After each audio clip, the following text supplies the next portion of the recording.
Lord of Mystery, The Undead Don't Die from Passing Fire by author Ni Di Xun Zong. Chapter 231-245. Welcome to Fanfic Audiobook, your go-to place for immersive audiobooks. If you enjoy the content, don't forget to like the video and subscribe to our channel for more amazing stories.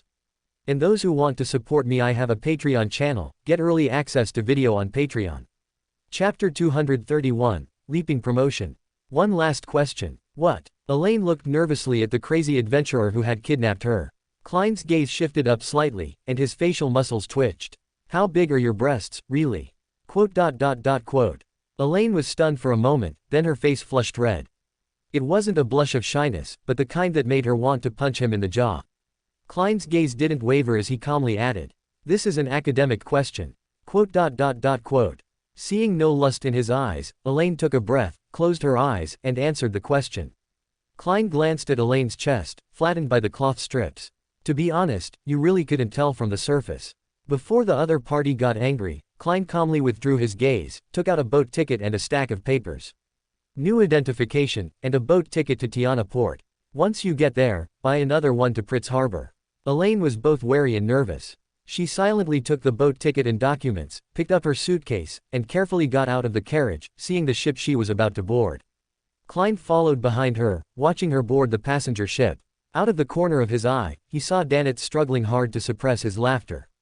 Klein turned around, walked back to the carriage, and asked casually. "You heard the conversation just now, right?"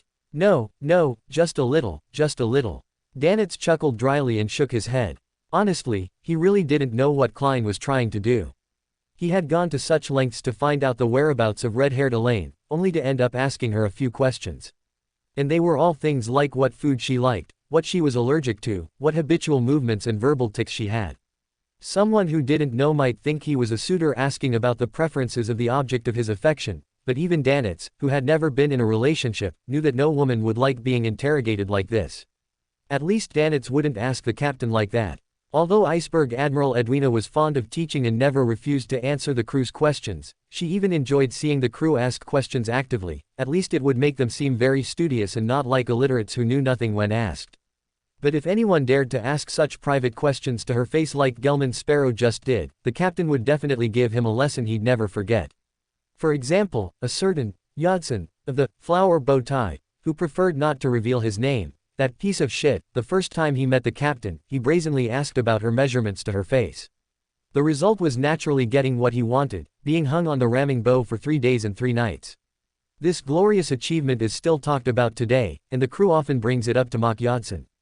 After all, that piece of shit is really unlikable, and none of the captain's crew liked him. And he still wanted to pursue the captain. Bullshit, go eat some farts. Danitz scoffed, his emotions completely irrational, full of personal bias. Klein nodded lightly. You must recall it, otherwise it's easy to be identified as fake. Identified as fake, me. Danitz raised his hand blankly, pointing at his nose.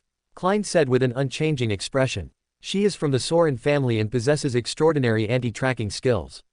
Coupled with some subtle movements and expressions just now, it's enough to confirm that she is sequence 7 of the Hunter pathway, Arsonist, which matches you very well. You can portray her well. Me, I can't even put on that makeup. I'll be recognized with just one look. Danitz jumped in fright. Klein suppressed a smile and said in a low voice. I will lend you creeping hunger. No, I have no experience in this area, I definitely can't fool the subordinates of Admiral of Disease. Danitz refused with extreme nervousness and fear. In his eyes, this was an extremely shitty and shameful thing, something only perverts or lunatics could do without any psychological barrier. Klein nodded in agreement, saying expressionlessly. Indeed, you are quite foolish. Danitz forced a smile. Yes, I am very foolish. Foolish is foolish, at least it's not embarrassing. Klein stopped talking, stepped past Danitz, and opened the carriage door. Danitz's gaze subconsciously followed, and he suddenly noticed that Gelman Sparrow's sideburns had turned red. He blinked blankly, seeing that the lines of the other party's profile had softened, the eyes were deep green. The lips were slightly pursed, looking a bit weak and wavering, with a neutral handsomeness, exactly like Elaine who had just left not long ago. Watching Gelman Sparrow's figure enter the carriage, Danitz turned back, his mouth twitching twice. What a lunatic, turning into a woman just like that, without any hesitation. Inside the carriage, Klein was not as calm as he appeared. According to the size Elaine gave, his chest felt heavy, and his mood also felt heavy. It was very embarrassing, he wanted to die. But, what did the woman Gehrman Sparrow turned into have to do with him, Klein? That's right, that's how it is. What does the embarrassment Gehrman Sparrow caused have to do with me, Klein? Klein took a deep breath, forcing himself to self-comfort.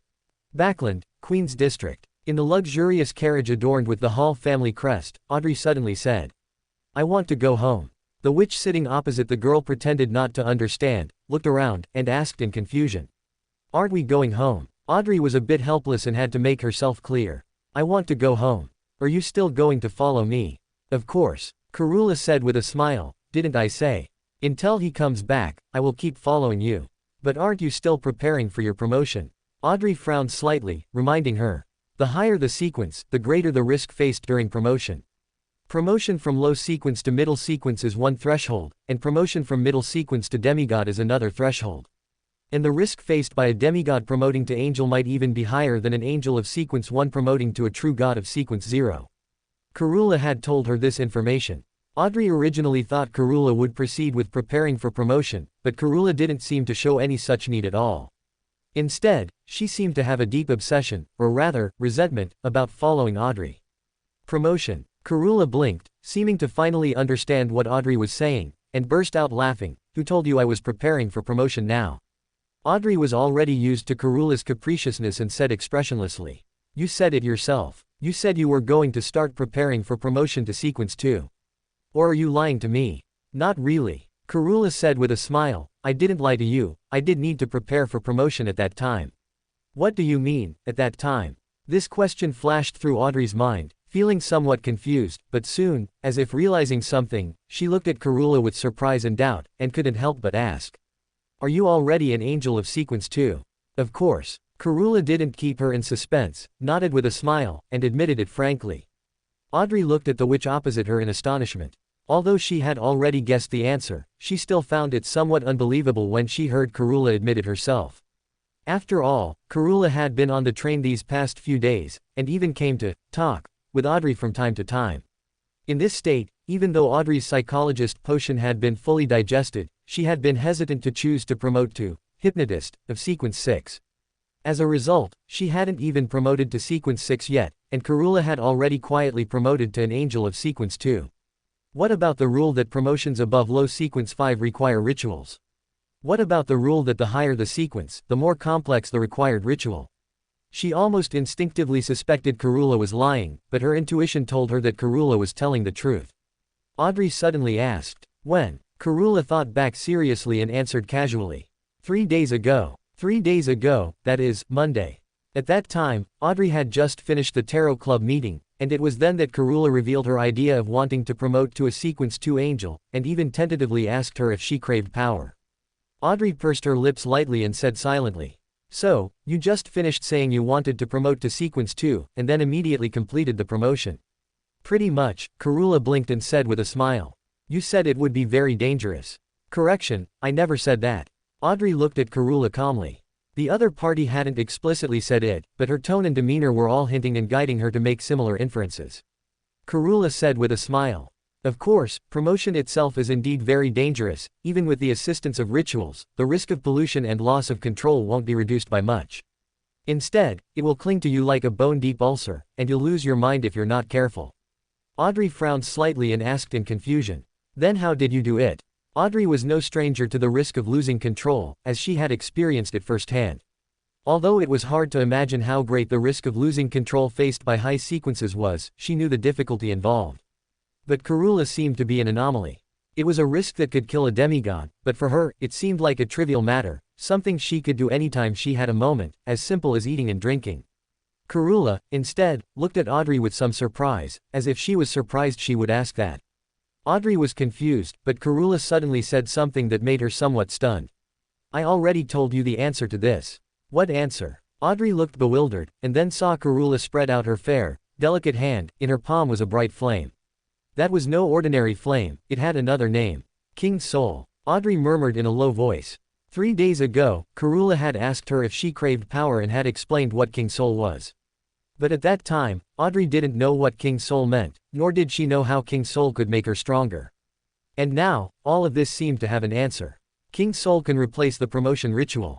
Audrey looked up at Karula and asked. She believed that Karula had the extraordinary characteristics of Sequence 2 of the Spectator Pathway, and she also believed that Karula could resist the risk of losing control, but she didn't think Karula could achieve the ritual required for promotion so easily. This meant that all of this was likely achieved through King Sol. You seem to have misunderstood something. Karula's expression was somewhat playful and teasing. The so-called promotion ritual is not a necessity for promotion. Its purpose is merely to reduce the risk of losing control. It's the same with potions. Taking a potion formulated with various supplementary materials and extraordinary characteristics is safer than directly consuming extraordinary characteristics. But all these complicated procedures can actually be removed. Taking extraordinary characteristics alone can also achieve the purpose of promotion. Audrey was noncommittal about this. If the risk of losing control when promoting using extraordinary characteristics alone was 99%. Then, completing the digestion of the previous sequence potion could reduce this risk by 30%. And choosing to formulate the extraordinary characteristics into a potion before taking it could further reduce the risk by 10%. And the auxiliary ritual is a one-step solution, directly reducing the risk by at least 50%. If the three are combined, following a complex but complete procedure, the overall risk of losing control can be reduced by 90%. One is 99%, the other is 9%. The risks faced are almost worlds apart. Therefore, unless absolutely necessary, no extraordinary would choose to use extraordinary characteristics alone for promotion. Of course, there are benefits to promoting using extraordinary characteristics alone, which is saving money.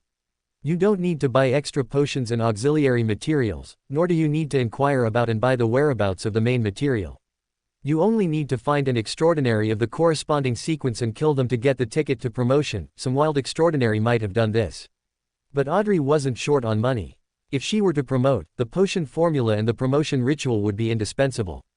Audrey put away her thoughts and looked at Karula in confusion, not understanding the meaning of what she said. Where does the risk of losing control come from? Karula didn't answer her confusion, but instead suddenly asked. Audrey thought for a moment and answered carefully. The spiritual pollution remaining in the extraordinary characteristics. She had the answer to this question long before she became an extraordinary. Mr. Fool had told her. The core of the potion is digestion and acting. The purpose of acting is to deceive the spiritual pollution remaining in the core of the potion, and the purpose of digestion is to truly resolve this spiritual pollution and become the true master of the potion. This is also why one must wait for the potion to be fully digested before promoting. Because if the current sequence potion is fully digested, then during promotion, one only needs to face the spiritual pollution of the next sequence. Conversely, one would have to face two spiritual pollutions simultaneously, and the risk of losing control would double accordingly. A very standard answer. Karula nodded lightly. Meeting Audrey's studious gaze, the corners of her mouth curved slightly. The risk of losing control originates from the spiritual pollution remaining in the extraordinary characteristics, and the power of King Sol can completely purify this pollution. In other words, as long as you have enough extraordinary characteristics, with the help of King Sol, you can even leap from an ordinary person to a true god of sequence 0 in one day. Audrey's heart trembled. Her rationality made it hard for her to believe that there was such a power as King Sol in the world. But her intuition told her that Karula was not lying, and all of this was true. That's not right. Audrey shook her head to compose herself, took a deep breath, and calmly asked, if that's really the case, why has Ember never mentioned it? Karula's King Sol was given by Ember. There was no reason why Ember couldn't do what she could. Karula blinked. Is there a possibility? He forgot. Audrey was stunned. It seemed, perhaps, maybe, there really was such a possibility. Chapter 232. Although I don't understand, it feels very powerful. Above the gray fog, seemingly unchanging throughout eternity, within the sacred palace supported by stone pillars, Klein sat at the head of the mottled bronze long table. Today was Monday again, but there was still some time before the Tarot Club meeting at 3 p.m. So Klein planned to use this time to browse the prayers of his believers and experience the feeling of 1,000 faces. Most prayers were directed towards, benefactor of the sea and the spirit world, protector of the Rothschild Islands, dominator of underwater creatures, master of tsunamis and storms, the great Cavatua. Only a very few were directed towards, the fool who doesn't belong to this era, the mysterious ruler above the gray mist, king of yellow and black who holds good fortune, but Klein, as the fool, clearly valued the latter more than the former. Therefore, although he would occasionally ignore the prayers directed towards Azia god Cavatua, he would never miss any prayer directed towards the Fool. However, the prayers directed towards the Fool, although only a small portion, were paradoxically the most exhausting for Klein. Most of the people praying Tosha god Kavatua were natives of the Rothschild Islands, and most of these people had devout faith. As for those who prayed to the Fool, 40% were using the Fool's name to deceive others, and 50% were being manipulated by Aemon to psychologically abuse him. Shouting into the public chat every day, wasn't he tired? Klein complained silently, but his body was very honest and he browsed through all the prayers. Of course, it was just browsing. Not everyone was worth his attention, the purpose of browsing was to avoid any omissions. For example, a crucial figure like Star Admiral Catalia, if Klein at that time had not responded to her prayer, she would have likely mutated and lost control long ago. This would undoubtedly have been a disaster for Catalia herself, and also a huge loss for the Tarot Club. A Sequence 5 Extraordinary is currently the highest extraordinary sequence in the entire Tarot Club. Although Ember's raw strength is definitely greater, he doesn't rely on Sequence for his power, so he is currently only a Sequence 6 recorder. Furthermore, her identity as a pirate admiral could provide great convenience to the Tarot Club. Whether it was in gathering intelligence or extraordinary materials, Catalia, as a pirate admiral, had an advantage over others. After doing all this, Klein checked the time and calculated that there was still about half an hour until the Tarot Club meeting. Klein thought for 2 seconds, then silently took out the soul ember that resembled burning humanity. Unlike other miscellaneous items thrown into the junk pile, Klein always carried the soul ember with him, trying to figure out its true purpose. Although he still had no clue so far, it was extremely effective for divination. Therefore, Klein decided to perform another divination before the Tarot Club meeting began. Klein placed the soul ember on the table and wrote the statement for divining ember's specific location on the materialized parchment. After silently repeating it 7 times, his eyelids drooped, and a hazy, ethereal dream quietly emerged. The town and castle located in the valley that appeared in the dream last time were gone. 3 figures, 1 large and 2 small, appeared in Klein's sight. All around was an endless plain, divided into squares, filled with golden rice and wheat. In the distance was the scarlet moon hanging high in the sky, and under the illumination of the scarlet moon's light, the outline of a city also appeared on the horizon, faintly visible. On the other side in the distance was an endless expanse of blue, as if connected to the scarlet moon in the sky. That was the ocean. The scene shattered, and Klein woke up from the dream, frowning slightly. Rice is not common in this world. People's staple food is bread, and the main crop is wheat. In Tingnan, which is located in the north and is not a large city, it's difficult to eat rice unless you go to specific restaurants. It's easy to buy rice in Backland, but the quantity is also extremely limited. After all, compared to rice, people still prefer to eat bread that doesn't require water and heating. Leaving aside the South Continent and the disappeared West Continent for now, but in the North Continent, the main rice-growing area is Disi Bay in the southernmost part of the Ruined Kingdom, with 1/3 belonging to the Fenboot Kingdom. It has ample sunshine and pleasant scenery, and it is also the main rice-growing area in this world. The seafood paella there is very famous. Thinking of this, Klein suddenly paused and his expression changed slightly. From the position of the moon in the 2 dreams, Ember and the other's direction of travel should be from west to east. And the place where Ember first disappeared was in Trier. If he set off from Trier and traveled southeast, he could just reach Disi Bay. However, only half a month has passed since his disappearance, and their travel speed in the dream was not fast. They didn't use any transportation. It would be difficult to get from Trier to Disi Bay in half a month. The timing doesn't match. No, not necessarily. The time on both sides is not synchronized. The previous 2 times can also serve as proof. Half a month has passed here, but it might have been 2 or 3 months there. Phew. If my guess is correct, then all of this makes complete sense. Of course, the premise of all this is that Ember is indeed located on the North Continent. It can only be said that the possibility is very high, because the last time Ember disappeared, he went to the land abandoned by God. There was a time jump, but no spatial change. It's likely the same this time. If that's the case, Klein's eyes flickered, and he suddenly thought of a joke he had once seen. There was a person who could freely travel between ancient and modern times, but couldn't bring anything back from ancient times. So he chose to seal and bury several boxes of gold in ancient times, and dig them up after returning to modern times. Klein's eye twitched. A joke is just a joke after all. Ember can indeed travel through time, but if he wanted to bring something from ancient times to modern times, he wouldn't need to bury it underground. Because he has a soul space, he just needs to throw the item into the soul space. However, if Ember really traveled to the North Continent in the second epoch, this information might also be useful. Klein withdrew his thoughts and looked down at his gold pocket watch. The time had already reached 2:59. Klein immediately spread out his spirituality, reaching towards the crimson stars that symbolized the Tarot Club members. On both sides of the mottled ancient bronze long table, blurry figures also stretched and lengthened within the embrace of the crimson light, fixing themselves in place. The surroundings were as quiet and empty as ever, as if no living being had ever intruded for thousands of years. Several figures appeared one after another, both male and female. "Good afternoon, Mr. Fool."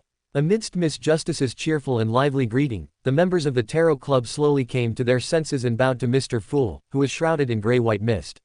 Catalia glanced around simply, and her slightly dark purple-black eyes suddenly contracted. Among the three gentlemen opposite, excluding the Hanged Man, both the moon and the sun had slight spiritual overflow.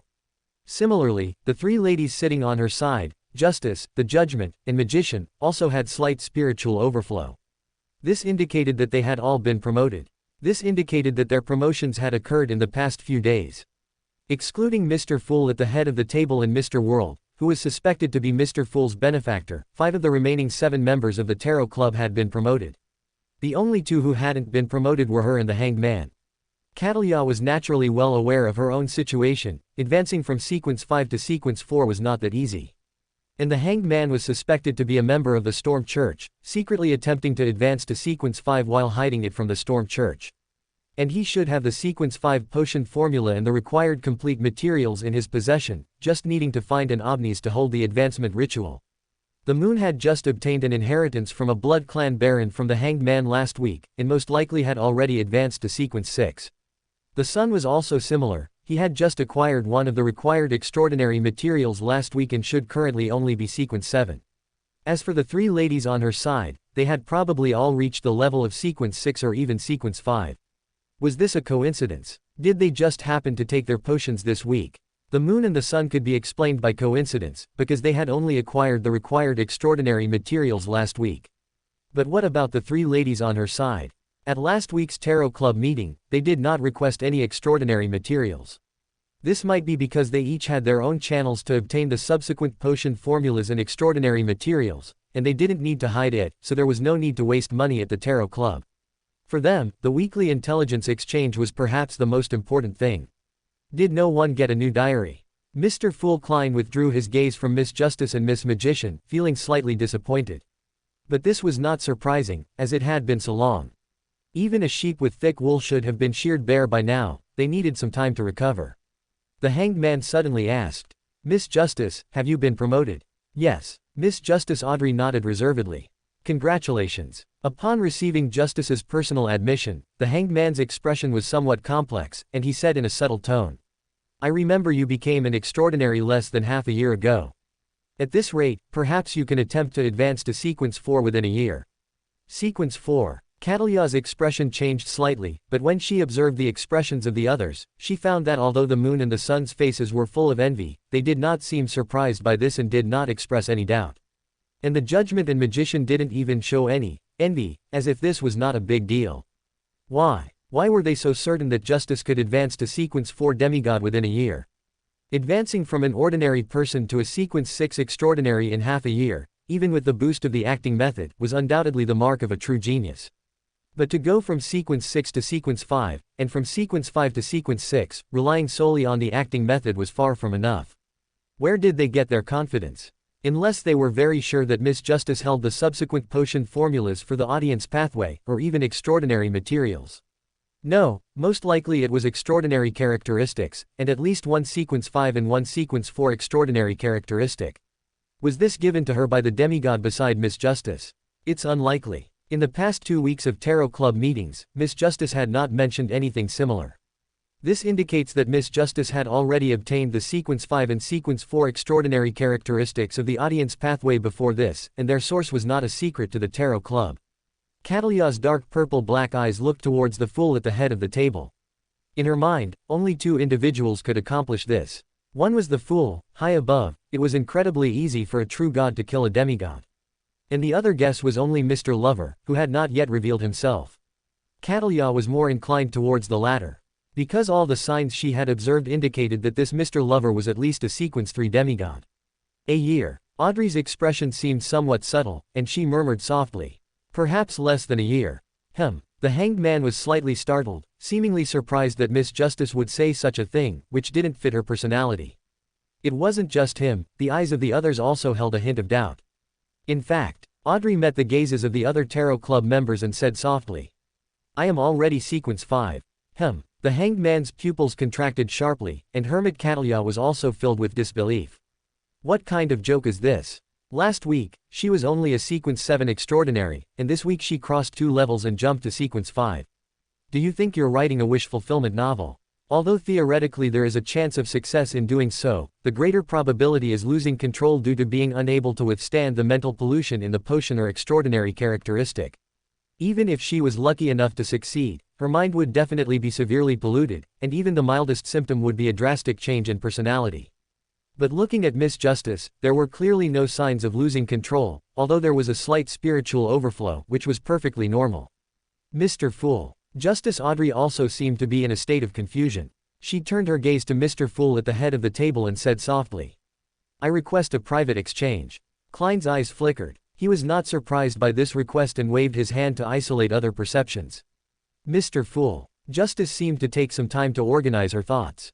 After a long pause, she asked softly, "Have you heard of King Soul?" King Soul. Klein raised his eyebrows slightly, but his expression remained calm, and he smiled. "I know a little about it."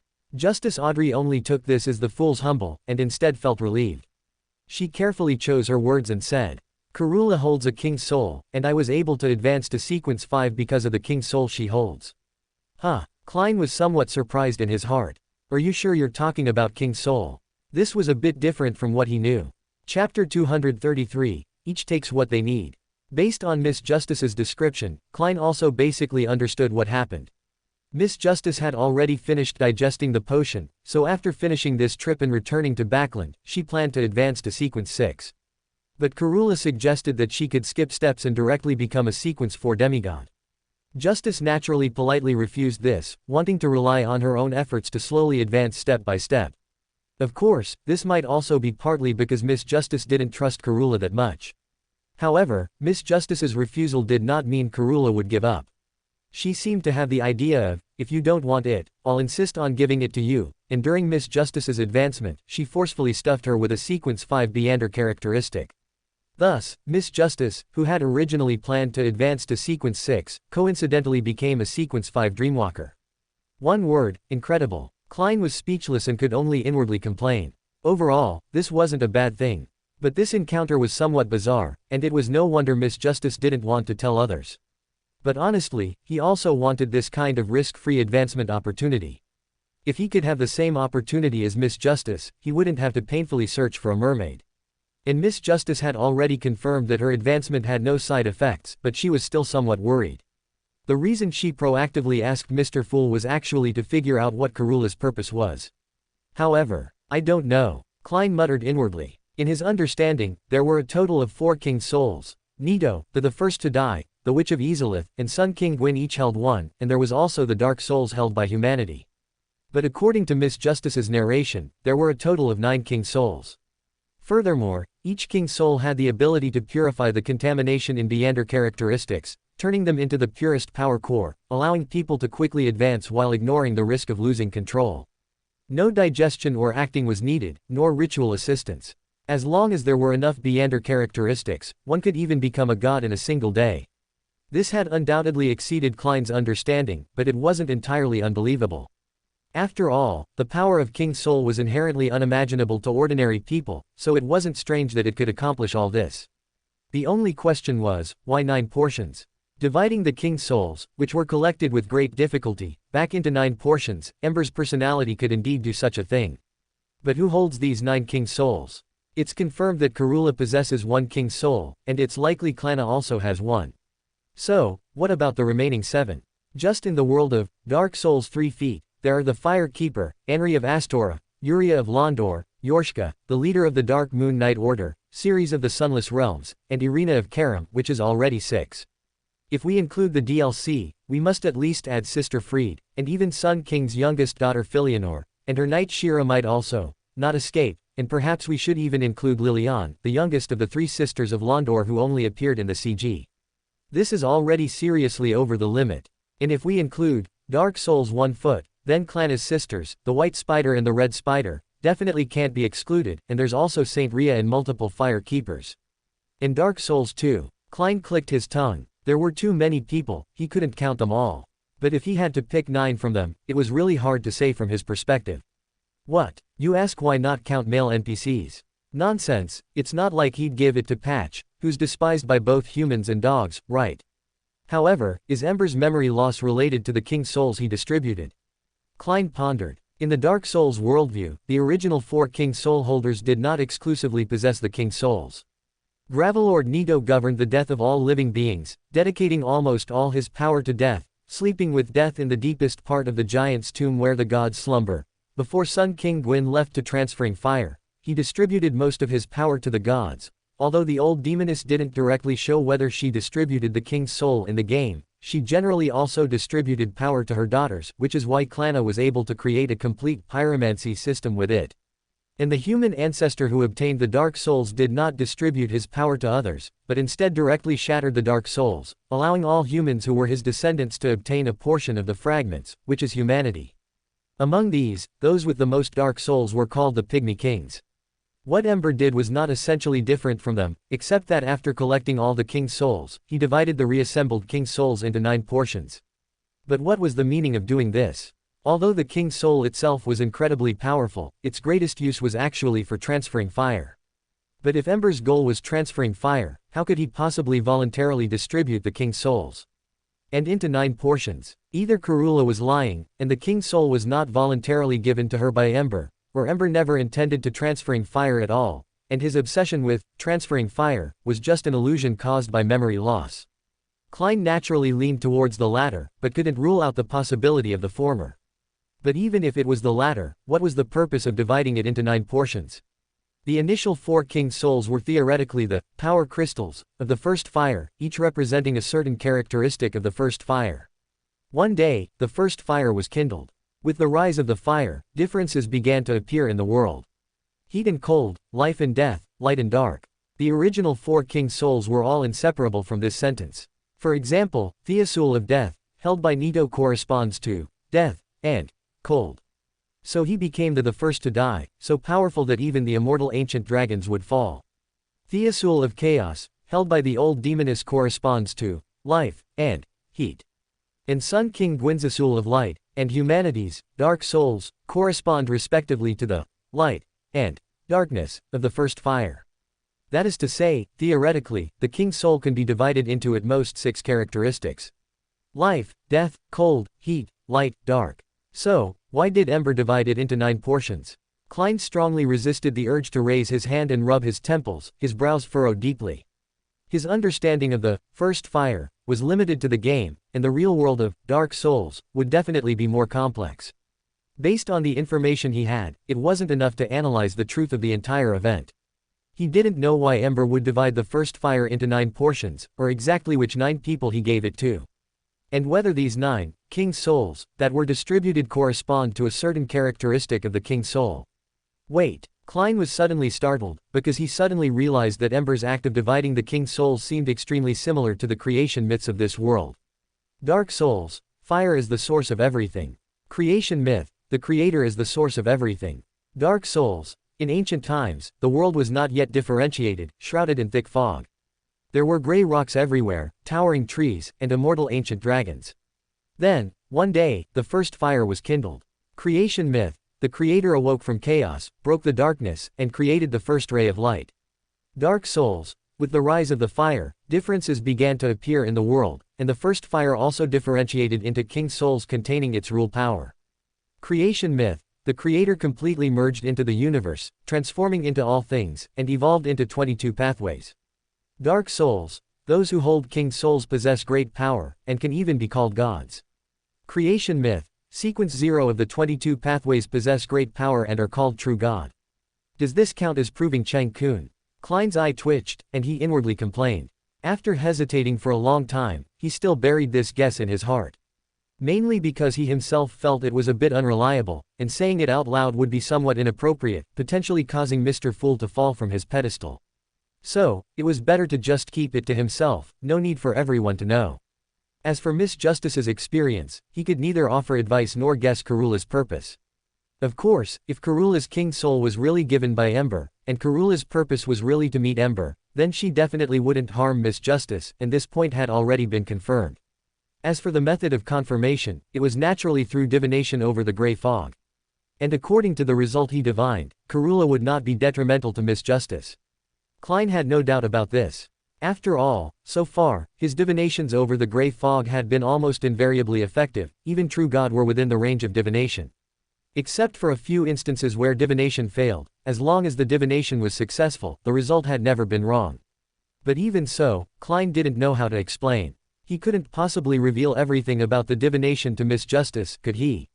Klein's thoughts gradually returned to normal. He thought for a long time, put on a profound and mysterious look, and smiled. No need to worry, this may not be a bad thing. At least the divination result showed it wasn't a bad thing. Since it wasn't a bad thing, it didn't matter. Is that so? Audrey's eyes flickered as she gently nodded and softly said, I understand, Mr. Fool. Thank you for your guidance, please rest assured, I know what to do. What did you understand that you know what to do?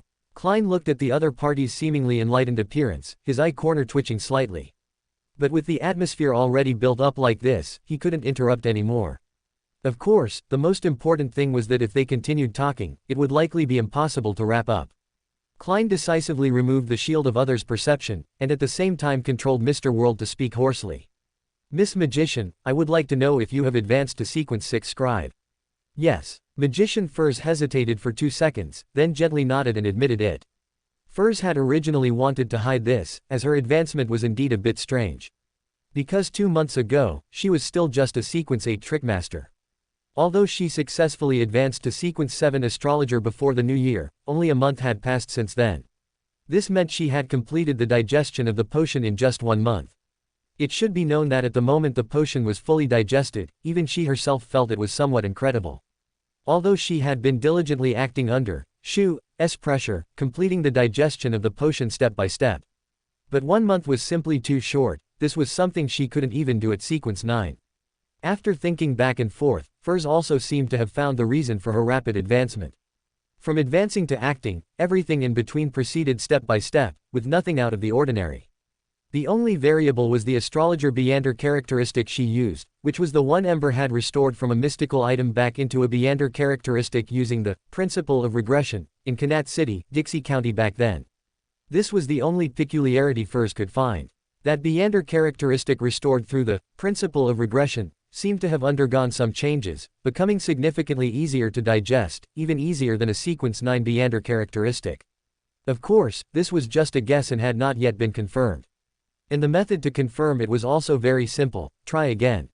The Beander characteristic Furs used to advance to Sequence 6 was also one of the Beander characteristics restored by Ember at that time. If she could still complete the digestion at an extremely fast speed this time, it would mean her guess was correct. But even if that were the case, she didn't plan to reveal this matter. The only ones who knew about this were Shu, who spent time with her day and night, and the missing Ember. Apart from them, no one else knew her previous exact sequence, so they couldn't judge how long her advancement took. Of course, this definitely couldn't escape Mr. Fool's eyes, but Mr. Fool also had no reason to tell others about this matter. And now, combined with Miss Justice suddenly becoming Sequence 5 feet, Furs became even more certain of her guess. Justice's advancement was also related to Ember. Of course, this still needed confirmation. And the method of confirmation was also very simple. Just visit Miss Justice and ask her in person. Upon receiving Furz's personal admission, Klein inwardly said, indeed, and once again controlled Mr. World to say in a deep voice. If possible, I hope to borrow that magic book from you for a while. Magic book. The hermit's eyes flickered slightly. Borrow. Magician Furz thought for 2 seconds and wasn't too surprised by this suggestion. She knew that the magic book Mr. World mentioned actually referred to Lemonou's travel notes. She had never mentioned this notebook to outsiders, but Mr. Fool would certainly not be unfamiliar with it. As Mr. Fool's subordinate, it wasn't strange for Mr. World to know about it. And for her personally, as a Beander who often stayed home writing and resting rather than going out, lending Lemonoo's travel notes for a period would not affect her safety or use at all. What's more, the abilities of Lemonoo's travel notes and the Sequence 6 scribe are redundant. For Furs, who had already advanced to Sequence 6, Lemonoo's travel notes were actually no longer that important. So, even lending it out didn't seem like a big deal. Furs was suddenly tempted and asked, "Okay, Mr. World, when do you need to use it?" Chapter 234, Curiosity Kills the Cat. Mr. World, when do you need to use it? While asking, Furs began to think about what benefits she could gain from this transaction. First, losing Lemonoo's travel notes has almost zero impact on Furs, who is already a Sequence 6. She only needs the healing tears recorded on it during every full moon night. Second, when a member needs similar items to temporarily enhance their combat power to deal with certain situations, they can rent Lemonoo's travel notes from her. The rent is divided into two parts. One is cash, which won't be too expensive, and the other is replaced by recorded Beander abilities. That is to say, the renter must promise that when the magic book is returned, it will have a few more written pages. For Furs, this is undoubtedly the biggest benefit of this transaction. Because Lemonoo's travel notes in her hands cannot exert its maximum effect, her abilities completely overlap with Lemonoo's travel notes, making it impossible for her to record enough Beander abilities for it. But if this travel note is given to members of the Tarot Club, they can instead help her record powerful Beander abilities from different sequences. For example, Mr. World has a mystical item at the demigod level in his hands, meaning he can record demigod level Beander abilities.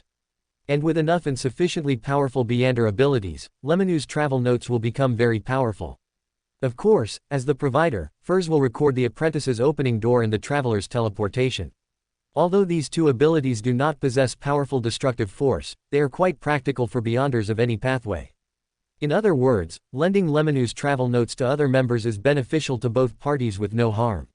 The place where this transaction is most likely to go wrong is that the renter may not return it, but with Mr. Fool's witness within the Tarot Club, Furs believes no one will be greedy and foolish. As for the unexpected event of the renter dying and Lemonoo's travel notes being lost, that is a low probability event, and after everyone knows they can pray to Mr. Fool for help in times of crisis, it becomes an even lower probability event. Within these 2 days, Mr. World said in a hoarse voice, "I will inform Mr. Fool in advance when I need it." The hermit's eyes subtly shifted, inwardly guessing what abilities this so-called magic book possessed that could make Mr. World actively ask to borrow it. Justice's eyes also held a hint of curiosity. It was known to everyone that Miss Furs had the Abraham family backing her. But even so, no one would dig into Miss Furs' background out of curiosity, so she wasn't actually clear about what mystical items Furs possessed. Furs noticed the gazes of others and proactively spoke. "Everyone, I have a mystical item here. It has 38 pages, and each page can help the user record the Beander abilities they have seen and release them when needed, though they will be slightly weaker than the original. Each page can be recorded repeatedly, but each recording can only be used once. Among them, 3 pages can be used for demigod-level Beander abilities, but the probability of successful recording is very low, perhaps not even once in 10 tries." Furs briefly explained the characteristics and negative effects of Lemonoo's travel notes, abilities, making the eyes of Justice Audrey and the others gradually brighten. They were no longer novices in the field of mysticism and Beyonders, so it was not difficult for them to discern the value of the travel note in Miss Magician's hands. Without needing to communicate, they simultaneously regarded it as a semi-divine artifact. This is somewhat similar to Shepherd and Creeping Hunger, as they can both use different Beander abilities from many pathways, but without such significant negative effects, and they even have a chance to record demigod abilities. But accordingly, its usage frequency is also strictly limited. Without recording new Beander abilities, it can only be used a maximum of 38 times. However, since it can be recorded repeatedly, the limitation of this flaw is not significant, as not every battle requires using so many Beander abilities. As for its side effect, needing to draw one's own blood. As Justice Audrey thought about it, she suddenly flinched her hand slightly in fear. As the daughter of a great noble, she had suffered almost no injuries since childhood, so she had a strong fear of pain arising from the unknown. Taking advantage of Fur's pause, she raised her hand slightly and said, "Miss Magician, can we rent this magic book just like Mr. World?" Audrey believed that her father, Earl Hall, would also recognize the value of Lemonoo's travel notes and would reimburse her, so she intended to fully satisfy Fur's requirements. The Hanged Man and others also had their eyes subtly shift, clearly having the idea of borrowing this magic book. After all, the travel note Mr. World wanted to rent was this one, and since Magician proactively introduced it, it meant they might not be without a chance. Of course. Furs lightly nodded and said naturally. When you need it, you can briefly rent it for a period, witnessed by Mr. Fool. However, I have 2 conditions. What conditions? The hanged man Alger asked somewhat impatiently. First, about 10 pages in this magic book have already recorded a certain special ability, so only 28 pages can actually be used. As for the special abilities on these 10 pages, unless absolutely necessary, I hope they are not used casually even during the rental period. The hermit slightly furrowed her brow and asked, "What kind of abilities?" The hanged man remained silent. This condition was indeed demanding, but not unacceptable. Magician Furs explained. These 10 pages occupy 25 pages used for recording Beyander abilities below Sequence 6. The 10 pages for recording Sequence 5 and Sequence 6 Beyander abilities, and the 3 pages for recording demigod abilities are unaffected. As for the specific effects of these abilities, Magician paused for a moment, then hesitated before speaking. It can treat all abnormal states, simply put, it purifies all pollution and curses in the surroundings. The hermit's expression shifted slightly, feeling somewhat moved. The limitation of this special ability was quite strict, but it was very useful. She just didn't know the limit of its treatment of abnormal states. As for the hanged man, he felt this was not a big deal.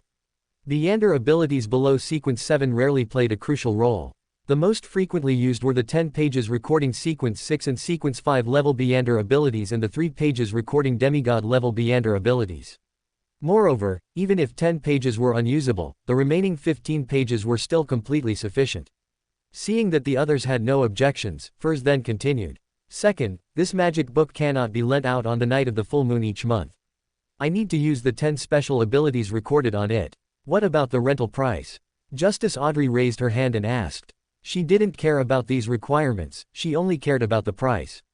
In fact, if Furs was willing to sell, she wouldn't mind buying it, even if it cost twice the market price. Well, that wouldn't be much money. Lemonoo's travel notes corresponds to Sequence 6, normally priced around £5,000. For example, the lie she bought from Mr. World was roughly this price. However, given the special abilities of Lemonoo's travel notes, a value of even £10,000 would not be exaggerated, and doubling that would only be 20,000.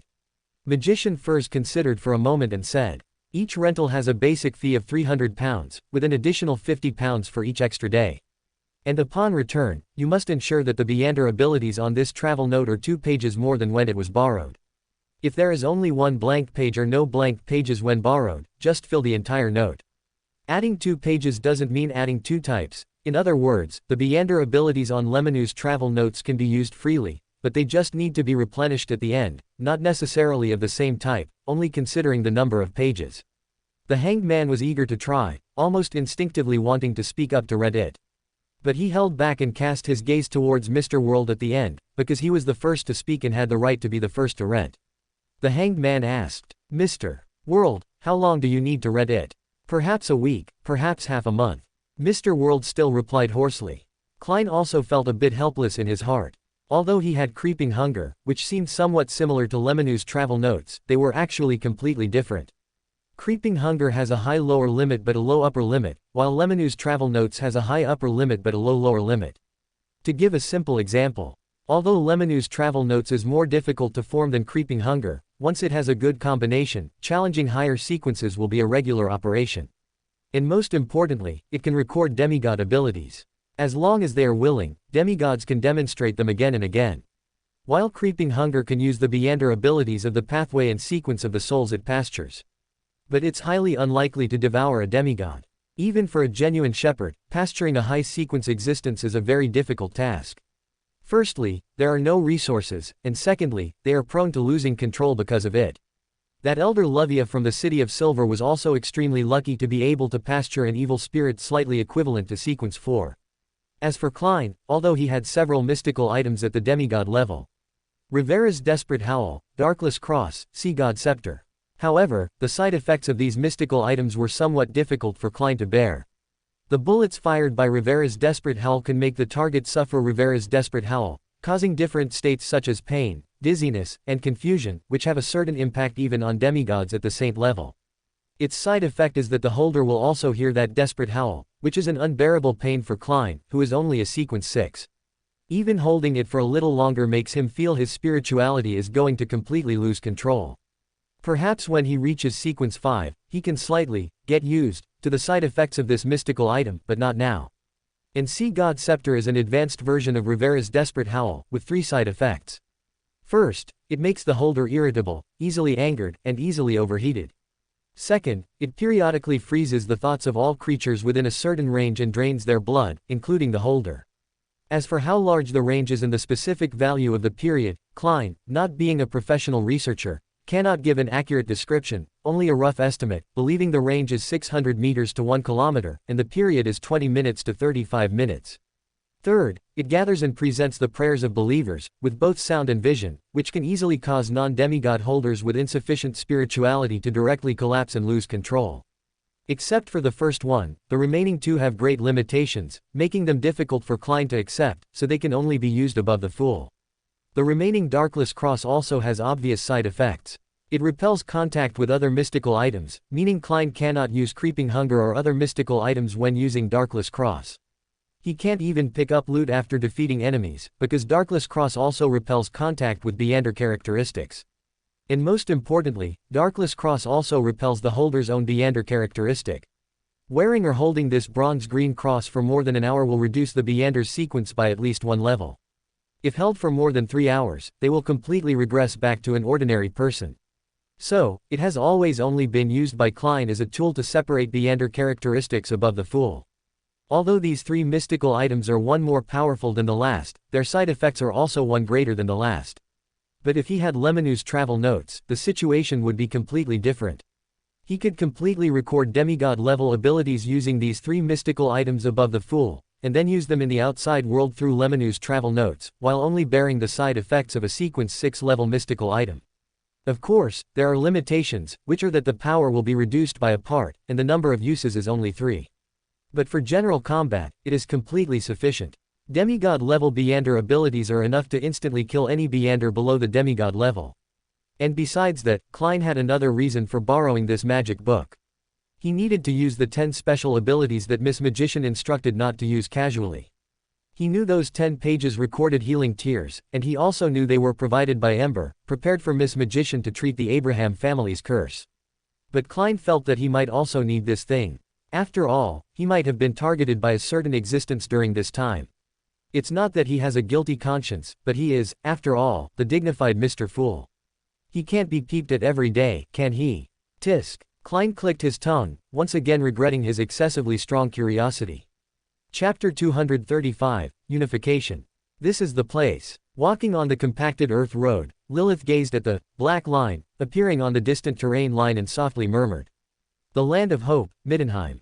Under the illumination of the crimson moon, a coastal city situated by the sea appeared at the end of the horizon, its outline gradually becoming clear. Although it was just an outline, its grand scale was evident, even the city walls were much taller than those of ordinary cities. This is Middenheim, the land of hope for the sanguine, because it is protected by a true god. Lucius Todd Bringer. Under his protection, Middenheim successfully withstood hundreds of invasions by dragons and other extraordinary creatures. No matter how powerful the enemy encountered, this city always stood firm. Therefore, the sanguine who were originally scattered throughout this world would almost try every possible means to travel through numerous hardships to Middenheim. It was as if by reaching this legendary land of hope for the sanguine, they would no longer have to worry about the threat of dragons. However, the truth was that most sanguine were discovered and hunted down by dragons and other extraordinary creatures during their migration, ultimately suffering complete annihilation. For example, Lilith's family, even with the protection of a sequence 4 demigod, still suffered heavy casualties and deaths on the migration route, leaving only her alive. It was precisely because of this that, despite finally arriving at Middenheim with great difficulty, as Lilith gazed at the magnificent city in the distance, there wasn't much yearning or joy in her heart. She merely pursed her lips slightly to conceal her complex emotions, and also because she didn't know why she was here now. Initially, she followed her family to Middenheim to seek protection and obtain a stable environment free from the threat of dragons. But now her family had long since melted into crystalline glass under the breath of the dragon, so even if she successfully arrived at Middenheim now, what meaning would it have? Ultimately, coming here wasn't even her own wish. Lilith glanced at Ember beside her out of the corner of her eye. The reason they were here was entirely because of Ember. But Ember clearly didn't seem like someone who needed to come to this city to seek protection, which left Lilith completely unable to guess his purpose for insisting on coming here. Ember saw the girl's confusion but didn't answer. Instead, he urged, "Let's go quickly. Try to get into the city before dawn." Oh, Lilith pouted. With their current strength, traveling during the day wouldn't have any effect. The Sanguine merely disliked sunlight, they weren't restrained by it. But since Ember had said so, she naturally wouldn't be so insensitive as to refute him. "It's just." Lilith lowered her eyebrows slightly, her gaze somewhat dangerous as she stared at the silver-haired loli beside her. The other party was standing obediently and quietly beside Ember, actively holding Ember's hand, as if she were a child afraid of getting lost, staying close by. The other party had been very obedient throughout the journey, neither asking questions, rarely even speaking, nor disobeying any of Ember's requests. She did whatever Ember told her to do, completely different from herself, who seemed a bit rebellious. Ornia seemed to notice her gaze, tilted her head, and put on an innocent expression. Lilith felt a little unhappy inside. Even though she knew Ornia was faking it, and even though Ember also knew she was faking it, she could still clearly feel that Ember was significantly more patient with her than with himself. But if she were asked to give up her insistence and pretend to be as innocent as Ornia, Lilith couldn't do it either. After all, unlike Ornia, who started pretending as soon as they met, she had spent longer with Ember and knew each other's personalities, if not perfectly, at least very clearly. In this situation, trying to deliberately pretend to be like Ornia felt awkward even to Lilith herself and might even have a counterproductive effect. Moreover, although she had thought about establishing a united front with Ornia, this goal had not been achieved yet. As for the reason, Lilith looked at the silver-haired loli expressionlessly, while Ornia also subtly blinked at Lilith and slightly raised the corner of her mouth as she swung the left hand that Ember was holding, as if showing off or mocking. Hardened, her fists hardened. Lilith clenched her fists. In this atmosphere of mutual annoyance, the group of three followed the compacted road all the way towards Middenheim. Although it was already deep night, Middenheim was still brightly lit. Even the city gate remained open, with people entering and exiting from time to time after being vetted by the guard. And when the three arrived at the city gate, another group of people happened to be passing through. From their dusty clothes and red eyes, it was not difficult to determine that they were Sanguine who had migrated here. After they passed through the city gate, it was Ember and the other two's turn. The guard, who looked like a captain, watched the three people approaching. Just as he was about to ask a question, he looked up and saw Lilith's appearance, and couldn't help but stare blankly for a while, only reacting when a subordinate beside him urged him. The captain of the guard swallowed hard before stammering. This Lilith, may I ask you to show your pass?" "I don't have a pass. Can I not enter the city?" Lilith frowned slightly, looking a little troubled. The captain of the guard quickly said, "It's all right, it's fine if you don't have one. If this is your first time in Middenheim, you just need to register to get a pass." The captain of the guard pointed to a subordinate sitting at a table with parchment spread out beside him and asked, "Lilith, what is your name?" "Lilith." Lilith pointed to the silver-haired loli beside her and suddenly said, "This is my sister, Ornia." "All right." The captain of the guard nodded repeatedly and instructed his subordinate to record it carefully. Lilith didn't introduce Ember, and the captain of the guard didn't ask either. After all, he looked like blood servants who provided blood for the Sanguine, registering or not was the same. "Lilith." The captain of the guard respectfully asked, "May I ask which family you are from?" "Must I answer?" Lilith narrowed her eyes slightly. The captain of the guard quickly lowered his head and explained submissively, "No, you don't have to answer." "Then I'll answer." Lilith played with a strand of hair near her ear, curling it around her finger and then letting it go, saying casually, "I am from the Dorothy family." "Dorothy family." The captain of the guard thought carefully for a moment and found that he had no corresponding information in his mind. But this wasn't strange. The world is so vast, and the various Sanguine families are extremely scattered. It was impossible for him, a blood servant, to know everything. "One last question." The captain of the guard had his subordinate record it in detail, then cautiously asked, "Lilith, may I ask you to demonstrate your ability?" His expression seemed a little uneasy, clearly worried about angering the other party. But he couldn't not ask, because in the past, descendants of mixed Sanguine and humans had come pretending to be Sanguine, obtaining treatment and status that didn't belong to them, and the blood servants responsible for checking them had even been executed because of it. Lilith narrowed her eyes slightly. The next moment, a thick black mist quietly condensed in her palm. "Is this enough?" "Enough, enough." The captain of the guard's expression changed slightly, and he quickly nodded. Condensing black mist was an ability that only adult Sanguine could use. Even underage sanguine couldn't do it, let alone blood servants like him. This was already enough to prove that the other party was a genuine sanguine. If he continued to ask the other party to provide proof, the other party might only be able to use his life as proof. The captain of the guard carefully handed a wooden plaque and 7 gold coins to Lilith and explained. Lilith, this is your pass. This Ornia cannot have a pass because she is an underage sanguine. But according to regulations, every adult sanguine can receive 5 gold coins upon entering the city for the first time, and every underage sanguine can receive 2 gold coins. Lilith took the gold coins and looked at the heads carved on them, deep in thought. Gold coins were the most commonly used currency on this continent. Lilith's family also used currency and had carried a large amount of gold coins during their migration in case of need. But unfortunately, those gold coins were buried in the desert along with her family members, leaving nothing behind. And the gold coins, issued by different families were, of course, different. Different families would engrave the portrait of their family's ruler on the currency issued in their territory to show the ruler's status, which was a very common practice. And the image engraved on these gold coins might just be that Lucius. A true god. At least that's how he presented himself, and at least all sanguine believed it, including Lilith in the past. But in the current Lilith's view, compared to the Lucius she had never met, Ember seemed more like a true god. At least she had never heard of anyone who could turn an ordinary person into a true sanguine, and who could also allow the sanguine to devour blood essence without taking huge risks, thereby obtaining the power contained within it. Lilith glanced at the captain of the guard who was still blocking her way and asked somewhat impatiently. Can I enter the city now? Of course, of course. The captain of the guard, who was somewhat dumbfounded, immediately broke out in a cold sweat on his forehead and fearfully moved out of the way. Ornia, my dear sister, let's go. Lilith's mouth curved slightly upward. She glanced at Ornia, who was still being held by Ember, then suddenly pulled the two apart and, smiling, pulled Ornia towards the city. Ornia was startled for a moment and looked up at Lilith doubtfully.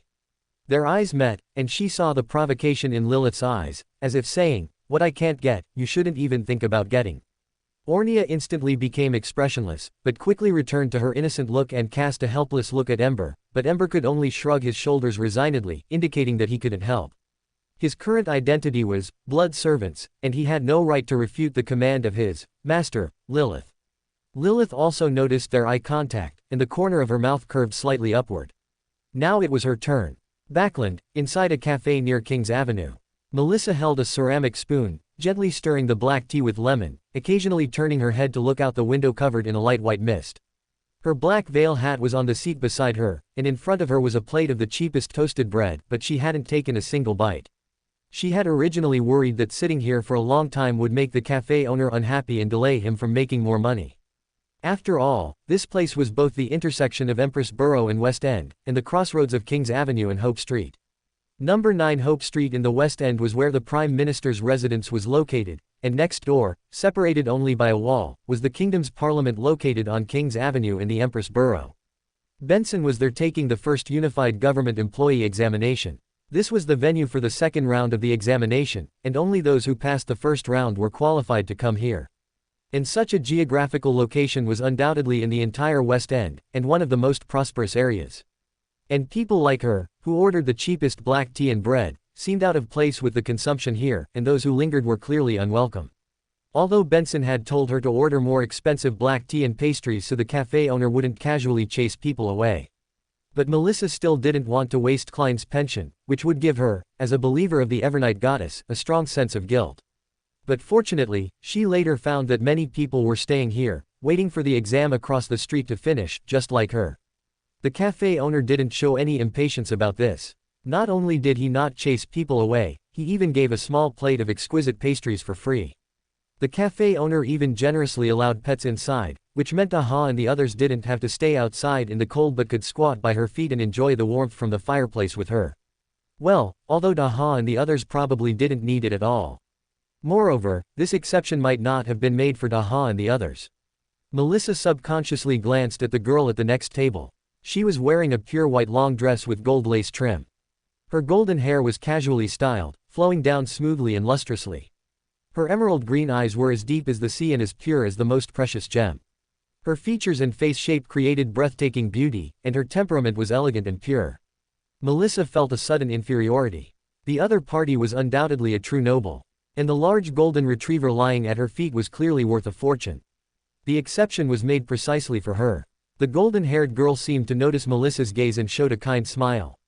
Hello. Hello. Melissa was a little flattered, unsure how to respond, and asked impulsively. Are you also waiting for your family member to finish the exam? I'm waiting for my brother. Audrey blinked and replied with a smile. In fact, she was indeed waiting for the exam to end. But her brother, Hilbert, wasn't taking the exam. He was the chief examiner for this exam. Due to the new king's ascension to the throne, the Hall family was actively seeking progress in all aspects. As the Earl's heir, Hilbert was now a cabinet secretary and had also obtained the opportunity to preside over the first unified government employee examination. Chapter 236, So Weird, Let Me Look Again. Melissa was stunned for a moment, seemingly not expecting the other party to actually reply to her. Moreover, do nobles also need to take exams? Although the Unified Examination for Government Employees is nominally open to all social strata nationwide, even Melissa understood that nobles didn't need any so-called examination to enter government work directly. The Unified Examination was essentially just a channel for upward mobility for the lower classes. This could also be seen from the people around her. Most people in the cafe were like Melissa, ordering the cheapest bread, black tea, or coffee. Their financial situations were generally not very good. Even if there were a few dressed gorgeously, one could tell the difference between them and the golden-haired girl in front of her at a glance. Their highest social stratum would only be the middle class, but the girl in front of her could be recognized as a noble at a glance. Audrey quietly watched Melissa, taking in her reaction. Even though the other party didn't explicitly say anything, Audrey, who was already a dreamwalker, could easily see through Melissa's reaction. There was suspicion, inferiority, and awe in her eyes, but only a lack of trust. Although Audrey knew very well that most people wouldn't trust a stranger they had just met. But to doubt every word she said was perhaps a little too harsh. Audrey inexplicably thought of a sentence from Rosal the Great. Between us, there is already a layer of tragic thick barrier. That was the sentiment expressed by Rosal the Great in his timeless classic, Hometown, which he wrote, due to his gradual estrangement from his childhood friend Lucius because of their difference in status. It contained a strong sense of sadness. And now, although Audrey and the girl in front of her were strangers, she felt a sense of sadness as if she had experienced it herself.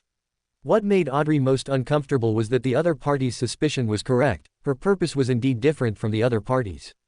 Before coming, there was a clear sense of joy in her heart.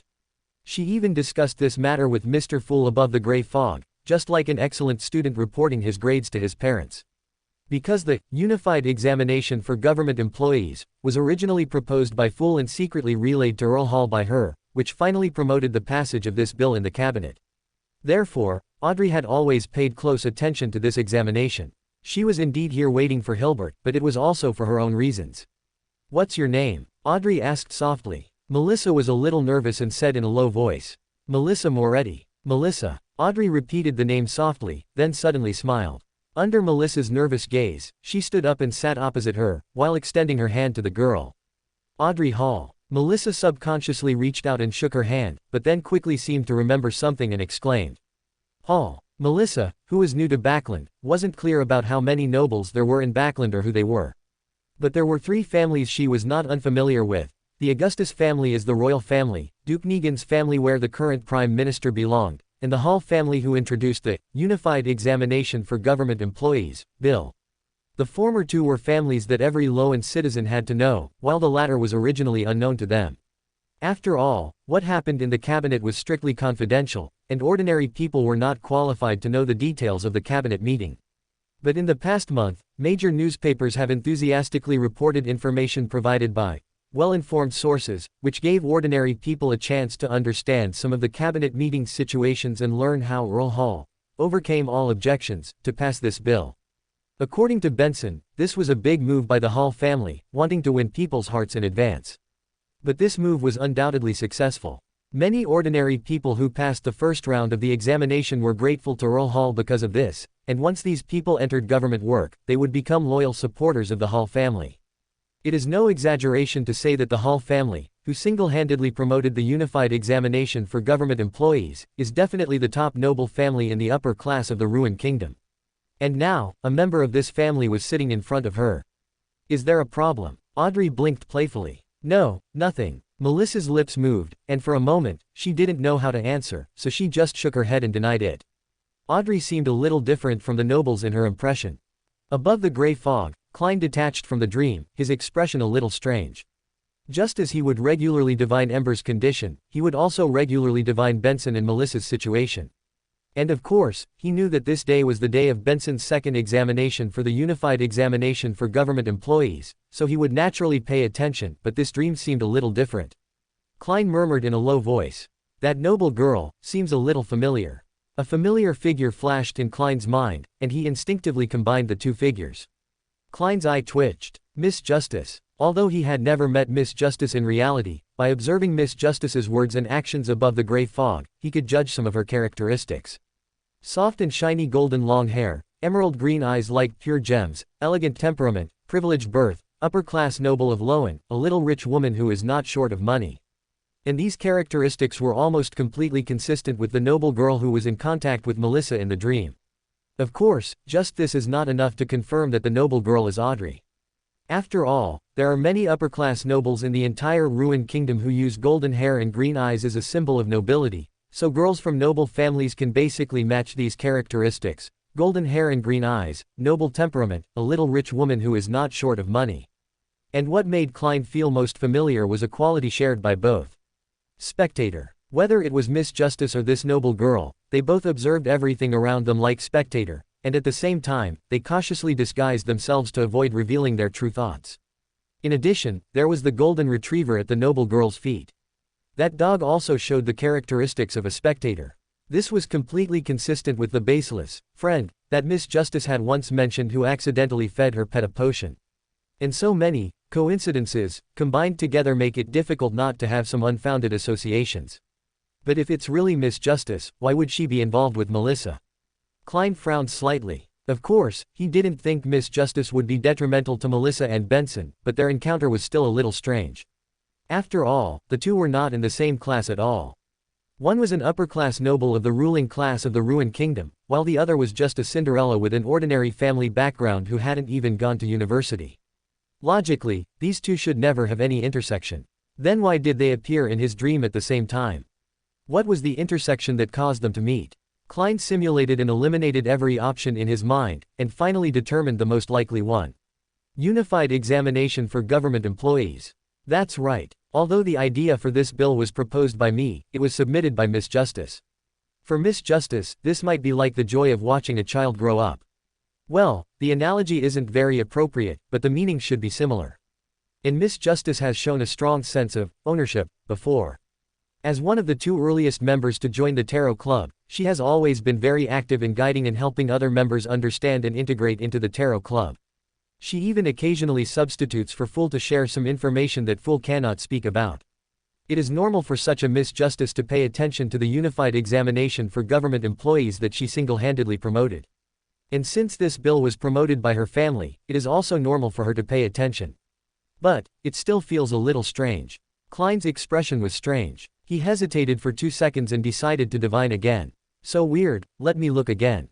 Middenheim, early morning. Ember and the others finally found a hotel before dawn and rented a room. This cost them 1 silver coin.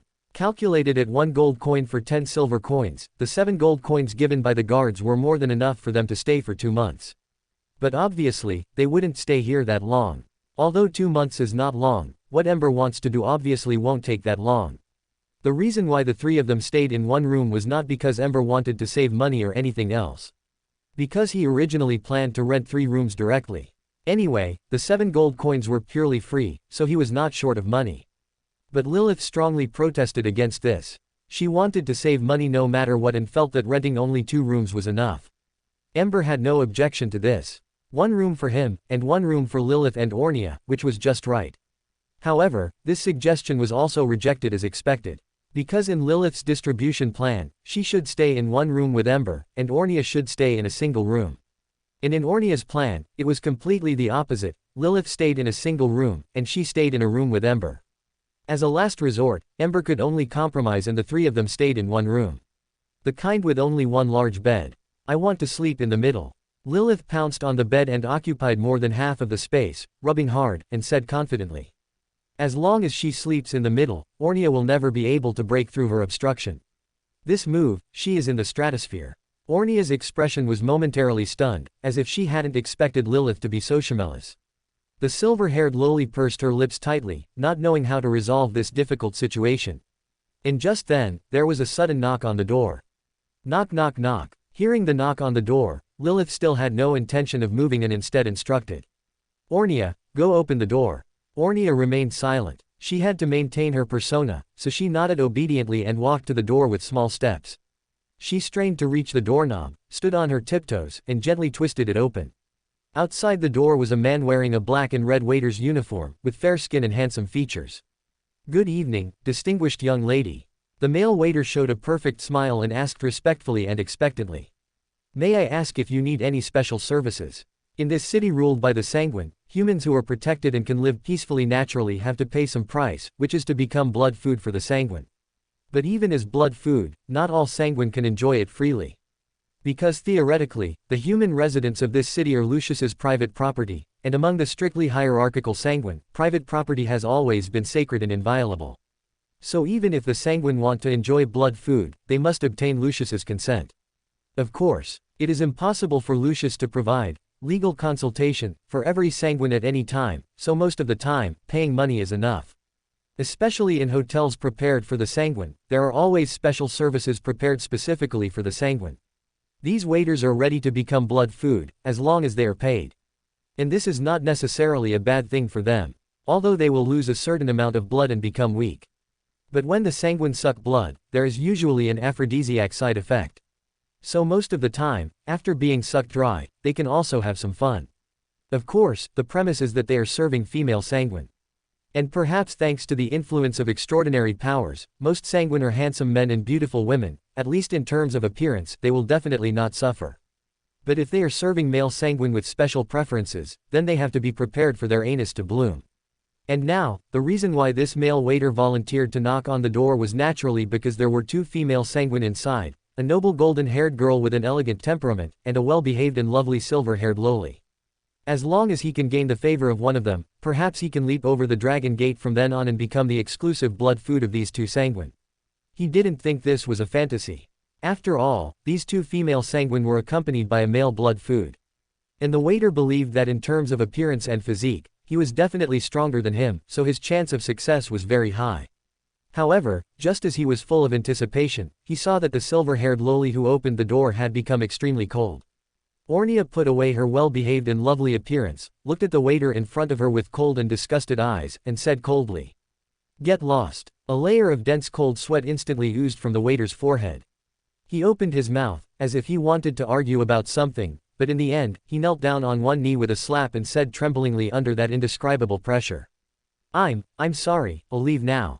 Bang! Ornia slammed the door shut, turned around, a sweet smile blossomed on her face, and she trotted to Ember's side, holding his hand, and said obediently, "Brother, it's time to sleep." Lilith's eyes were unfriendly, and she really wanted to rush down and break up this pair of scoundrels, but she couldn't give up the position she had finally occupied. No matter how the other party acted provocatively, as long as she occupied the middle position, she could sit firmly on the fishing platform and be in an invincible position. No need. Ember's gaze swept over the two women, and he said, "I'm not tired, you two go to sleep first." Lilith's expression froze. If you don't sleep, won't my taking the position lose its meaning? Chapter 237, Can your attitude be a little better? Ember stood silently by the window, gazing at the brightly lit castle in the distance. It was the tallest and most magnificent building in all of Landenheim, so much so that one could guess at a glance that it belonged to the city's ruler, Lucius, a true angel. Surrounding the castle were many spire-like buildings resembling churches, enclosed by a ring of high walls, allowing those outside the walls to only see the spires that rose even higher than the walls. That was the inner city. The inner city and outer city were almost two different worlds. The inner city was always brightly lit, with the sanguine indulging in pleasure all day long. The outer city, on the other hand, contained the humans kept for blood, as well as newcomer sanguine, outsiders, like Miss Lilith. Miss Lilith was still sulking by the bed, puffing out her cheeks and staring at Ember's back. And Ornia's mood wasn't much better either. She sat at the wooden table, propping her chin with her hand, but her spirits seemed low, nodding her little head listlessly, looking sleepy. "Someone's here," Ember suddenly said. Huh. Miss Lilith was a little confused, but soon she heard footsteps from the corridor, followed immediately by knocking. Knock knock knock. Miss Lilith ordered without hesitation. Ornia, open the door. She couldn't order Ember around, so she could only order Ornia. Although Ornia looked exceptionally tired and sleepy, the three people present knew very well. Ornia looked young, but she was a genuine sanguine. How could she be exhausted just from not sleeping for a day? Ornia turned her head to glance at Miss Lilith, and finally chose to compromise. She jumped off the chair and trotted to the door to open it. Creak. The door slowly opened, and the figure in the corridor appeared before the three of them. It was a handsome young man with dazzling golden hair. He wore luxurious and expensive clothes and had a gentle smile on his face. Good evening, you must be Miss Ornia. Ornia suddenly asked. Are you here to provide special services? The young man choked for a moment, pointed to his blood-red eyes, and said with a wry smile. Do you think I look like one? The previous person who came was indeed a waiter providing special services, but his pair of red eyes already indicated his sanguine identity. As a dignified sanguine, how could he be willing to provide special services and become other people's blood stock? However, Ornia didn't answer, but her eyes had already given the answer. Yes, very much so. The young man was a bit speechless, but didn't dwell on it too much and still asked politely. May I come in and talk? Although Ornia's words were hurtful, she was just a child after all. He didn't need to get angry with an underage sanguine, that would make him seem too petty in conflict with the purpose of his visit. However, even though the young man was acting politely, Ornia still didn't respond to him. Instead, she turned her questioning gaze towards Miss Lilith. Miss Lilith had sat down at the table at some point and was now looking at the two people at the door with a cold expression. Ornia, let him in. Ornia blinked and moved out of the way. Thank you. The young man smiled and nodded at the silver-haired lowly, then stepped past her into the room. His gaze swept past Ember standing by the window and finally landed on Miss Lilith, with a hint of amazement in his eyes. Even with his status, he rarely saw a beauty with looks like Miss Lilith's. Of course, the girl named Ornia was also a beauty in the making and would surely become a stunning beauty when she grew up. It was just a pity she was still young and couldn't have children. The young man put away the thoughts in his mind and showed a warm smile like a spring breeze. Nice to meet you, Miss Lilith. My name is... Stop. Miss Lilith interrupted him and said flatly. How do you know our names? The young man showed no dissatisfaction at being interrupted. Instead, as if he had expected it, he explained with a smile. When you entered the city, the human responsible for registering you was my blood servant. The young man was extremely frank, without the slightest bit of concealment. Miss Lilith nodded slightly. This answer was also expected. After all, they had only entered the city today, and someone came looking for them so quickly. It was really hard to believe it was just a coincidence. And since the guards at the city gate were blood servants, it was normal for them to report to their master. However, even blood servants would definitely be divided into different ranks. As for how they were divided, it was naturally determined by the status of the blood servant's masters among the sanguine.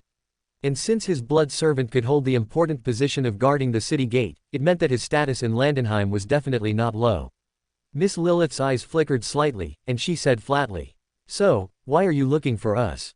As the land of hope, in the eyes of other sanguine, countless sanguine came seeking refuge in Landenheim. Sanguine entering the city was naturally not uncommon. And in the eyes of the sanguine in Landenheim, these outsiders were just poor relatives coming to take advantage. Not suppressing or humiliating them was already a sign of their high quality, so how could they possibly visit proactively late at night? Moreover, the other party was being extremely humble, acting like a virtuous official visiting subordinates, which made Miss Lilith even more suspicious of his purpose.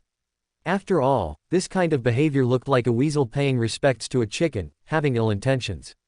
It's simple. The young man smiled. This question was also within his expectations, but he didn't answer. Instead, he asked curiously. I heard Miss Lilith is from the Dorothy family.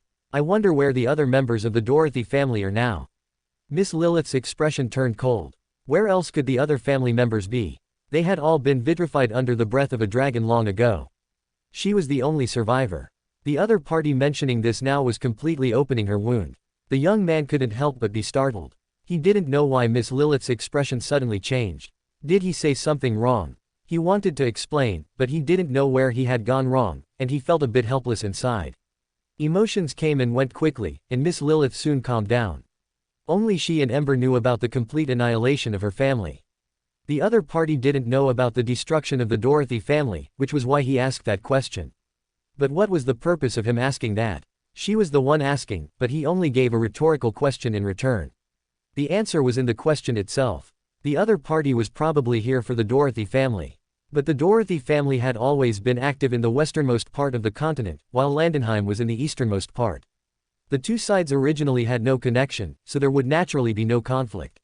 Furthermore, if the other party was here to cause trouble, he wouldn't have come alone. In other words, he wanted to win over the Dorothy family. Miss Lilith quickly guessed the young man's purpose and slightly narrowed her eyes. Now that she knew the other party's purpose, the rest would be much easier to handle.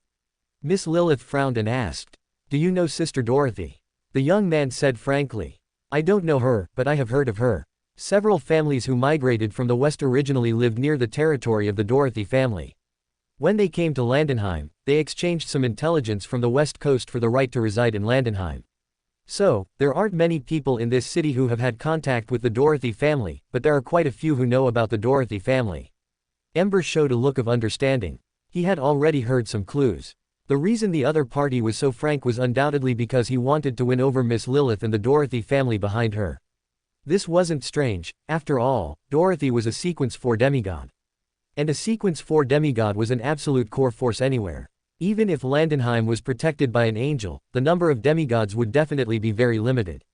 Just like during the 5th epoch, the major churches of the Orthodox gods basically had at least 2 angels, but the number of demigods might only be slightly over 10. While this was related to the decline of Beander power in the 5th epoch, it also showed that demigods weren't common like roadside cabbages.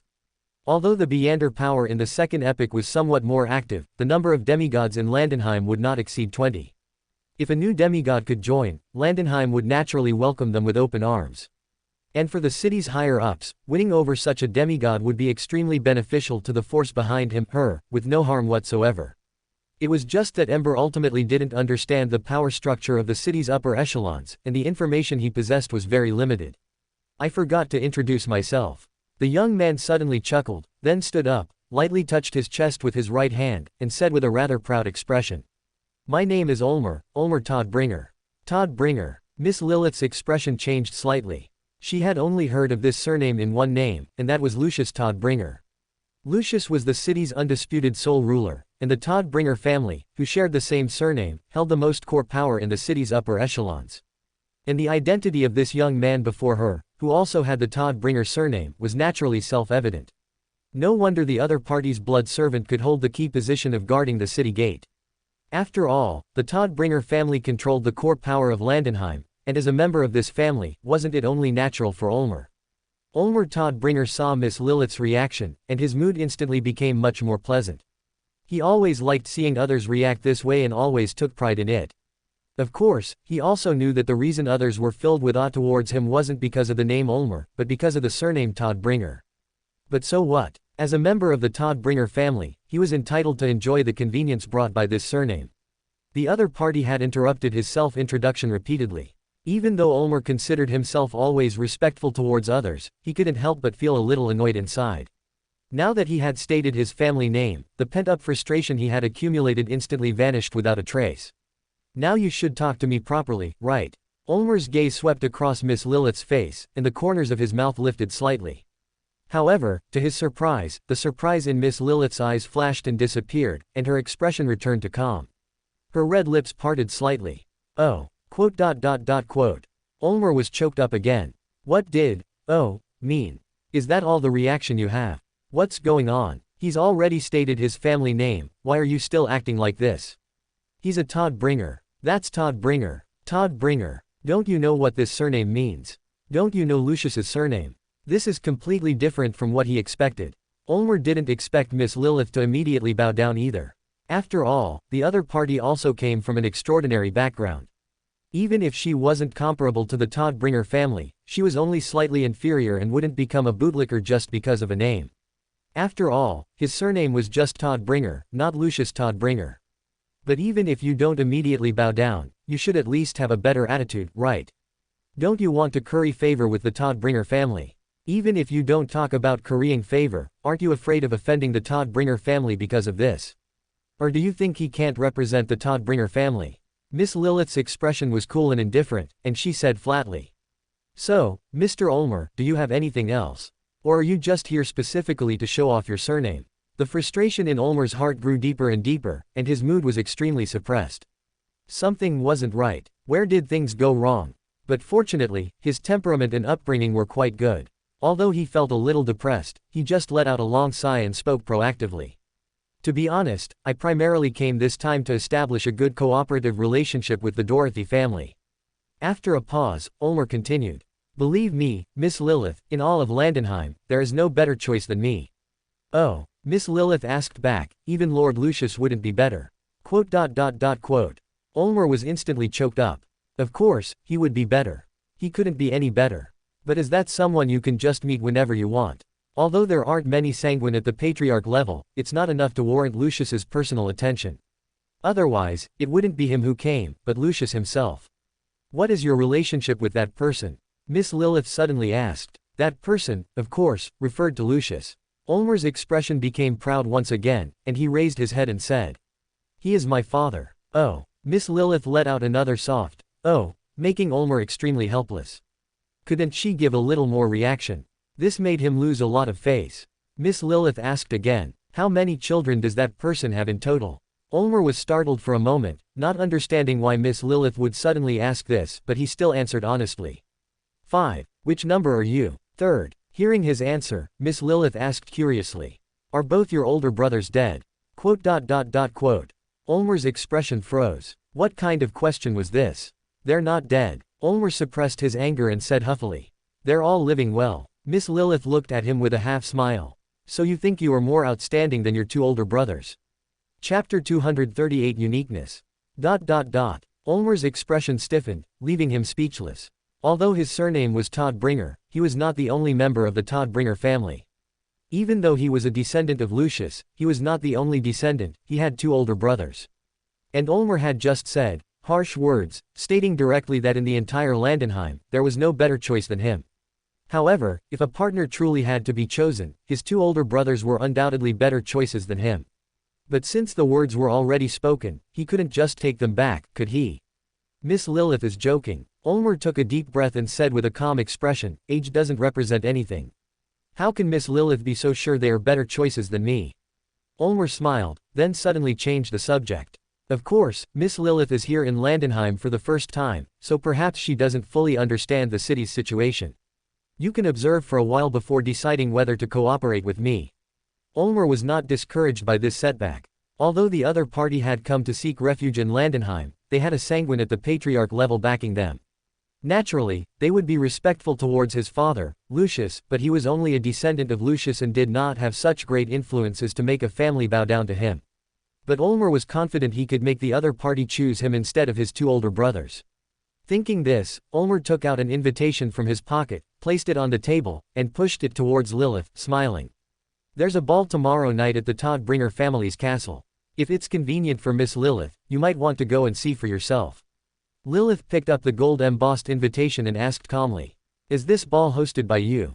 No. Ulmer shook his head and said frankly, my eldest brother is the host of the ball. I just happened to have a few invitations on hand. I'm afraid it's not that simple as just happening. Lilith gave Ulmer a meaningful look but did not speak her mind directly, smiling and nodding. If I have time, I will attend. Well then, I won't disturb you any longer. Seeing Lilith accept the invitation, Ulmer quietly breathed a sigh of relief in his heart. He smiled, stood up, and took his leave. Neither Lilith nor Ornia had any intention of keeping him. On the contrary, Ornia even eagerly opened the door for him. This made Ulmer extremely depressed. Logically, shouldn't you try to keep him at this moment? Don't you want to learn about some of the power structure at the top of this city from him? Do you really have no intention of seeking refuge with him, the 3rd son of Lucius? No, impossible. This is definitely playing hard to get. Absolutely. Ulmer took a deep breath, raised his head, and walked out of the room with his chest puffed out. The other party was deliberately acting indifferent just to attract his attention. Wait, once he walks out of the room without any reluctance, the other party will definitely call out to him. Bang! The moment Ulmer left, the door slammed shut, making Ulmer's expression even stiffer. And after he walked through the corridor to the stairs, after he left the hotel, he never saw that door open again. The other party really seemed to have no intention of keeping him at all. He suddenly felt like he, who had been so psychologically active just now, was like a clown. It's okay, actually it's okay. Ulmer's face was a little grim, but he could only comfort himself. At least no one else knew about his mental activity, at least the surface performance was acceptable, and at least the other party accepted his invitation, right? Inside the room, Lilith rested her elbows on the table, supporting her chin with her palm, while her other hand played with the invitation. Finally, she casually tossed the invitation, which countless people longed for, aside. Lilith stretched her limbs lazily, fully exposing her lovely body, and said in a lazy tone. Should we go? Go where? Ember seemed not to have reacted and withdrew his gaze from outside the window. The ball. The young girl's tone sounded a little helpless. Can you focus? Ember glanced at the invitation that Ornia had picked up from the floor and said calmly. It's all the same. If you want to go, then go. It's all the same. Lilith blinked, meaning that no matter what she did, whether it was falling out with Toddbringer or getting along well, it wouldn't affect Ember's plan. So, what exactly was he planning to do? Lilith was a little troubled. Ember had never revealed his plans to them, and they didn't know what Ember was going to do. This feeling of being kept in the dark was really unpleasant. Was Ember worried that they would hinder him? But he had saved both of their lives, no matter what, they shouldn't be an obstacle. Or was it that Ember still didn't trust them enough? Lilith felt a little disheartened that she could never gain Ember's trust.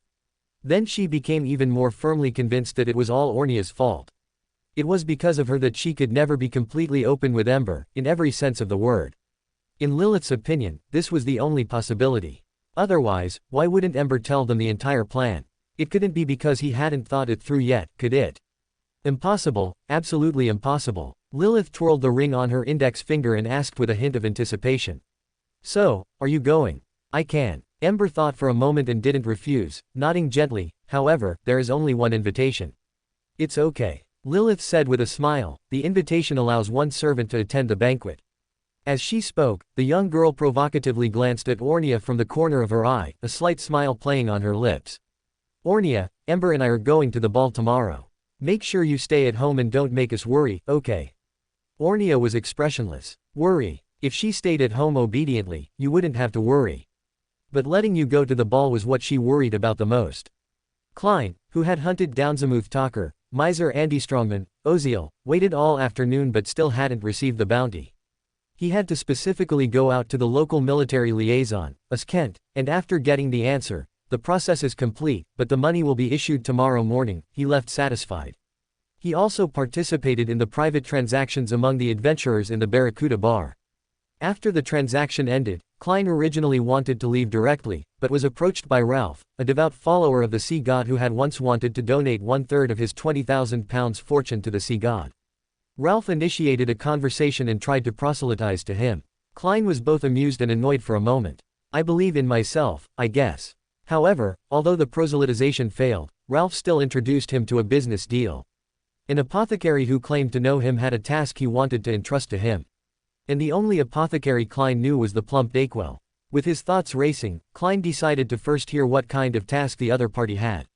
Close to 11 o'clock, Klein met the timid, plump apothecary Dayquil in the billiard room at Barracuda Bar. He was wearing a Taraba shirt, wide-legged trousers, and a thick coffee-colored jacket. A round-faced owl stood on his right shoulder, its eyes keenly watching the adventurer opposite him. Klein remained calm on the surface and asked in a low voice. What task do you have? It's like this. The plump apothecary kept his left hand in his pocket, tightly gripping the ring box. I'm about to take a trip to another island, it will probably take about 3 days. Because of certain matters, I might encounter danger, or maybe not.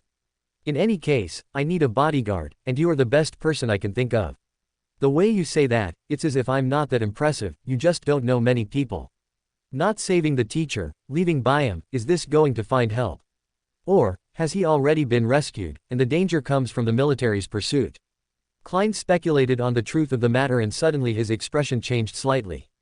It wasn't because this task felt a little tricky to him, but because the soul ember he had been carrying in his pocket suddenly became restless, causing his skin under his clothes to feel a burning sting.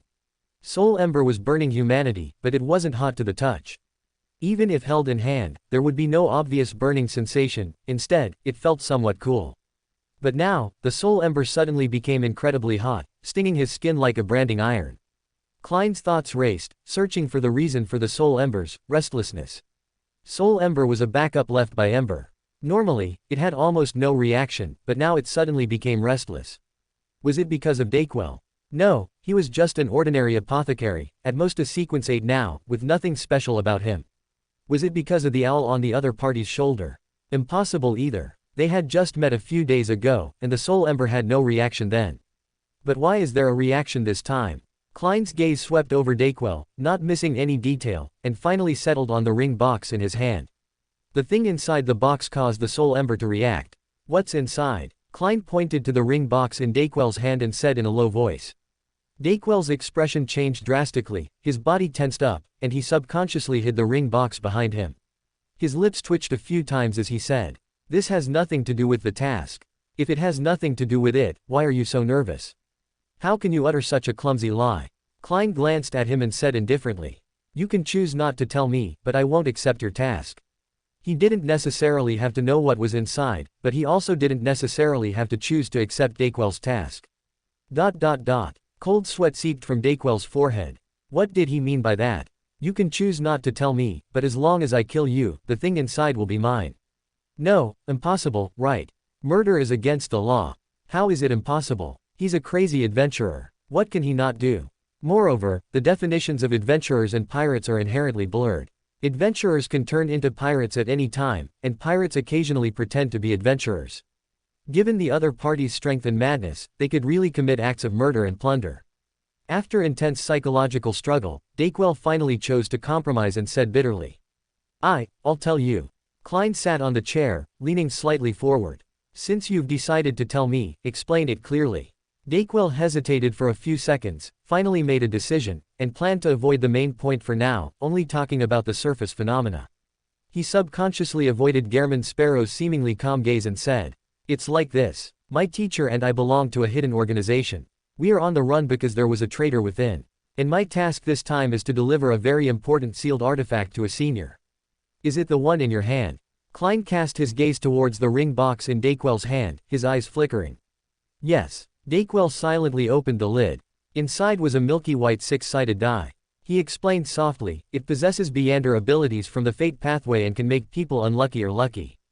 After a pause, he added, as if trying to cover something up. "It should be a mid-sequence sealed artifact. It shouldn't be very important to you, right?" Klein glanced at him but didn't answer. Because the moment the ring box was opened, Klein could clearly feel the soul ember becoming increasingly restless. It was a restlessness like creeping hunger, allowing Klein to clearly perceive the soul ember's desire. It wanted to eat this die. Klein slightly lowered his eyes, not letting anyone see the expression in them. Soul ember is part of the first fire. By analogy, soul ember also yearns for powerful souls just like the first fire. Is a powerful soul imprisoned in this die? No, that's not right. This world is ultimately different from the Black Soul world. In the Black Soul world, the source of power is souls, and all creatures are closely related to souls, except for ancient dragons. But in this world, the source of power is Beander characteristics, and souls are merely accessories to Beander characteristics. Just like the souls devoured and controlled by creeping hunger, their source of power is also Beander characteristics, not the souls themselves. Once they lose their Beander characteristics, these souls also lose all their Beander abilities. So, what soul ember yearns for now is Beander characteristics. Was this die made from the Beander characteristic of a high sequence from a certain pathway?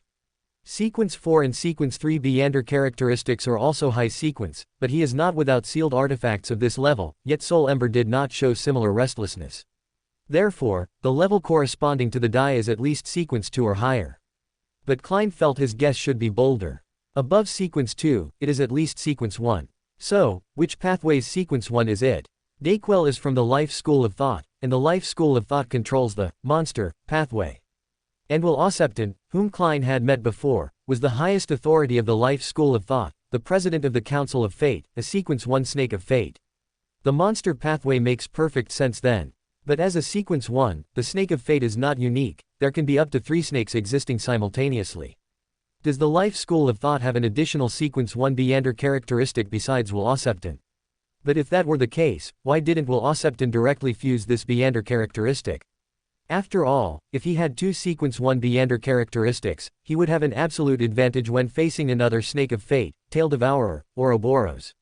Unless, Will Osepton simply cannot fuse this die, perhaps it would cause him to lose control. But a sequence 1 Deander characteristic shouldn't have this ability, which means. Klein eliminated all possibilities and finally determined an answer that he found somewhat unbelievable. Could this be the uniqueness of the monster pathway? Chapter 239, Losing Money to Avert Disaster. Regarding the dice that could cause the soul ember to become restless, Klein had some guesses but couldn't be sure, so he didn't immediately accept Dayquel's commission, instead saying he needed to consider it. After all, this dice, suspected to be a uniqueness, was of a high sequence. According to the law of Deander characteristic convergence, this dice was very likely to attract dangers beyond his capabilities. But he knew someone definitely understood the situation with this dice, and that person was the Snake of Fate, Will Osepton, who was still in his mother's womb, in a fetal state. Returning to his hotel room, Klein took out the paper crane from his wallet and unfolded it on the table.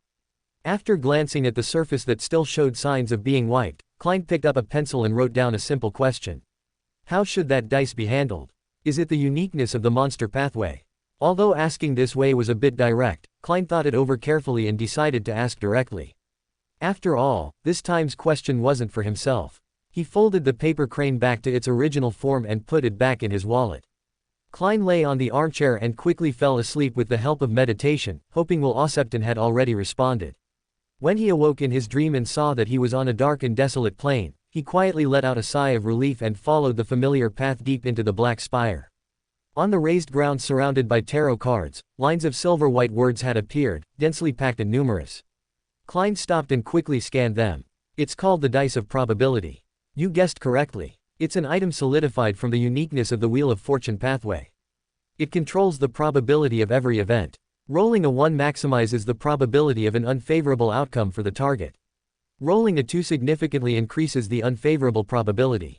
This doesn't mean a 2 is necessarily safer than a 1, because once the probability increases, any unexpected event can occur. Rolling a 3 amplifies the unfavorable probability to some extent, while 4 to 6 are the opposite. This journey won't be too dangerous, at least not in the future I've foreseen. But you can still refuse this commission, it's not your responsibility, and you don't need to bear any consequences. Finally, thank you for your help, your sincere friend Will Osepton. The information provided by Will Osepton was quite complete. He even directly admitted that the Dice of Probability was the uniqueness of the Wheel of Fortune pathway. So, the Wheel of Fortune is sequence 0 of the monster pathway. Klein had a sudden realization. No wonder when he first met Will Osepton, the other party was holding the Wheel of Fortune card. However, this wasn't surprising, as among the 22 tarot cards, only the Wheel of Fortune and the monster pathway's abilities related to fate perfectly matched. Isn't he afraid I'll pocket the Dice of Probability? Klein muttered, but he also knew this was impossible. After all, such a sealed artifact solidified from a uniqueness could even entrap and kill demigods. Moreover, given enough time, it could even influence the entire world, making all actions of all living beings except gods determined by the number it rolled. It was practically like turning the entire world into a tabletop role-playing game. Klein wouldn't be able to use such an item even if it were given to him. After all, the side effects of mystical items at the demigod level alone were enough to deter him, let alone a sealed artifact only second to the true god level. Although the Dice of Probability could theoretically entrap and kill demigods, it was more likely that he, the owner, would be entrapped and killed first.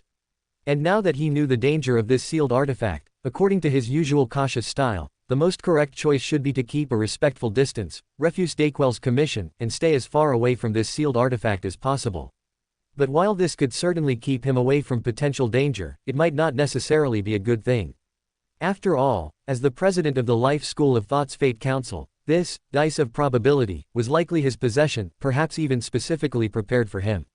If he could successfully deliver this Dice of Probability into the hands of someone from the Life School of Thought, he could simultaneously gain the friendship of the Life School of Thought and Will Osepton, this sequence 1-foot snake of fate. But if he refused Dayquel's commission and the Dice of Probability was lost, although it wouldn't be his responsibility, there would inevitably be a possibility of being resented by the Life School of Thought, or even Will Osepton himself. Even though he said in his letter that he wouldn't have to bear any responsibility, Klein didn't believe a single punctuation mark of it.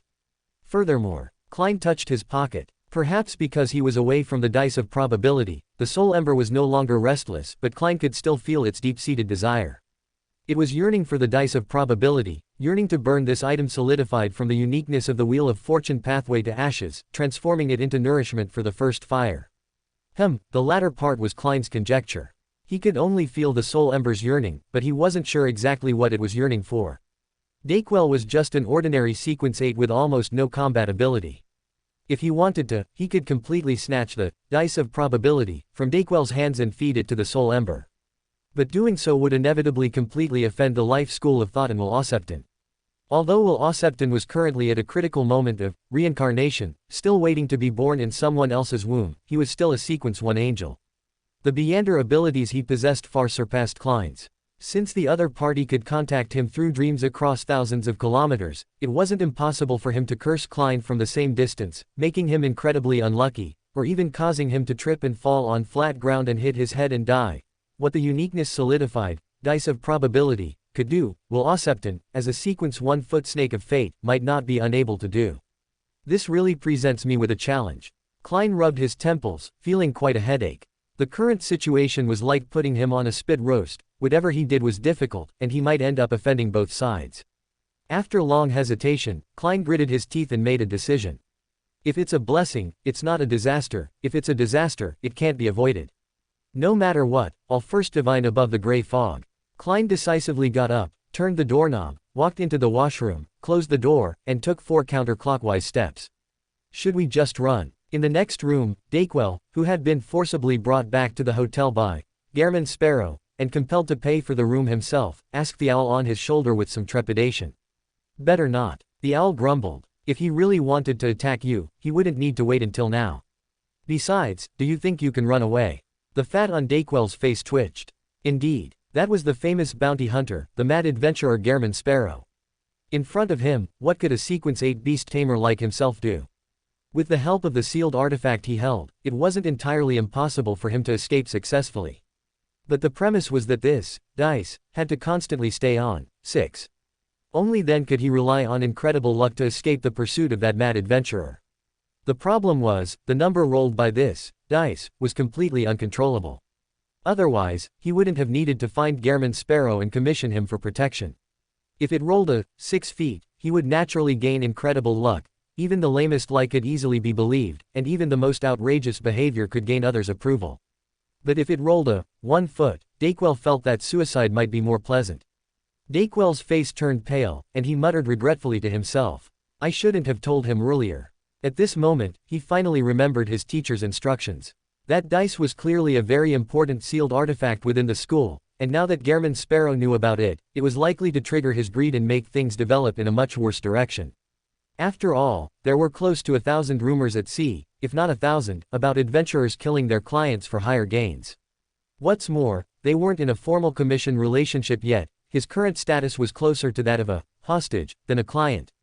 Thinking of something unknown, Dayquil couldn't help but shiver. He's here. The owl on Dayquil's shoulder suddenly called out. Dayquil was startled, then heard footsteps from outside the door. He was hesitating whether to open the door when the next second, he saw the middle of the door turn into a vortex, like flowing liquid. The next second, Gehrman Sparrow walked directly through the wall. Dayquil was incredibly nervous, squeezing out a smile on his face as he tried to greet him. 3,000 pounds. Klein looked down at Dayquil and said indifferently. 3 days, and I have the right to abandon the mission midway. Of course, if I choose to abandon it, you don't need to pay me. Quote. The smile on Dayquil's face instantly froze. 3,000 pounds. And only for 3 days. He even has the right to abandon the mission. What kind of joke is this? Dayquil really wanted to refuse, but upon meeting Gehrman Sparrow's cold eyes, reality splashed cold water on him. Did he have the right to refuse? What's more, the other party didn't forcibly kill him and steal the treasure. Instead, he proposed a relatively high condition, which precisely proved that the other party was reliable. Otherwise, there would be no need to accept his commission. Couldn't he just kill him directly and take the dice and all the money on him? All right. Dayquil hesitated and said, but I can only pay 2/10 of the deposit up front. The rest will be paid when we reach the destination and find the person I'm looking for. Although he was an apothecary, and apothecaries made a lot of money, he really didn't have 3,000 pounds. How could money be that easy to earn? If possible, he wouldn't even want to pay the 2/10, 600 pounds, deposit. It would be best to pay on arrival. He planned to have his teacher's teacher pay the remaining balance. But unfortunately, Dayquil knew very well that Gehrman Sparrow couldn't possibly accept such an outrageous request. 600 pounds. Dayquel's heart ached immensely. If he weren't afraid of not being able to leave this room without paying, he really wouldn't want to give it. All right. Klein wasn't surprised by this answer. He nodded slightly and said indifferently. In exchange, your organization owes me a favor. When necessary, they must unconditionally help me with something. No problem. Dayquel nodded without hesitation. Although he didn't have the right to decide this transaction for the organization behind him, he was, after all, in danger because he was working for the organization. The organization couldn't just wash their hands of it, could they? Klein nodded calmly. Deal. The plump apothecary Dayquel immediately breathed a sigh of relief, then shamelessly smiled. Can I assume that the protection takes effect from now on? Hearing the plump apothecary's question, Klein chuckled inwardly, maintaining a cold expression. From the moment you pay the first installment. Dayquel first pulled out a large wad of cash without hesitation, then counted it with a pained expression. This is 600 pounds. You can fulfill the agreement now. Klein took the banknotes and nodded, saying, no problem. Dayquel immediately relaxed considerably, like a drowning person who had finally grabbed a lifebuoy. Landenheim. The rising fiery red sun dispelled the scarlet moon that enveloped the world, casting rich golden hues upon the earth. But the rising sun failed to bring vitality to the city, instead, it made the people within the city worried. Night faded away, and dawn arrived. In other eras, this might have brought immense peace of mind. But in this era where humans could only become slaves or even food for other Beyonder creatures, for humans protected by the Sanguine, night made them feel more secure. In contrast, during the day, the possibility of encountering attacks from other Beyonder creatures, or even dragons, would greatly increase. Although they would also encounter attacks from other Beyonder creatures at night, at least the Sanguine's activities would be more frequent in the evening. While the Sanguine's protection of humans wasn't unconditional, at least the Sanguine knew what a sustainable scientific development concept was. They wouldn't drain everyone dry in one go. Ember gazed at the morning glow on the horizon and suddenly asked, should we go out and buy some clothes? Lilith, who had been yawning, instantly became alert, covering her chest and flatly refusing. No. Ember glanced at the girl's light white dress and said helplessly, we're attending a party tomorrow. Are you sure you don't need to buy a new dress? Lilith pretended not to understand and retorted, what does tomorrow's party have to do with me? I'm not dressing up for them, or are you saying? Lilith smiled sweetly as she looked at Ember, saying seductively, actually, you want to see. It's okay, if it's you, even if I don't wear. Stop. Ember forcibly interrupted her, rubbing his temples helplessly. All right then, as long as you don't regret it. He actually just wanted Lilith to return the clothes. After all, this set wasn't his. But since she didn't want to return them, then don't return them. Let her wear them for a couple more days, they wouldn't get ruined anyway. Regret doesn't exist. A hint of slyness flashed in Lilith's eyes. No matter who this set of clothes belonged to before, it was hers now. Chapter 240, Found You.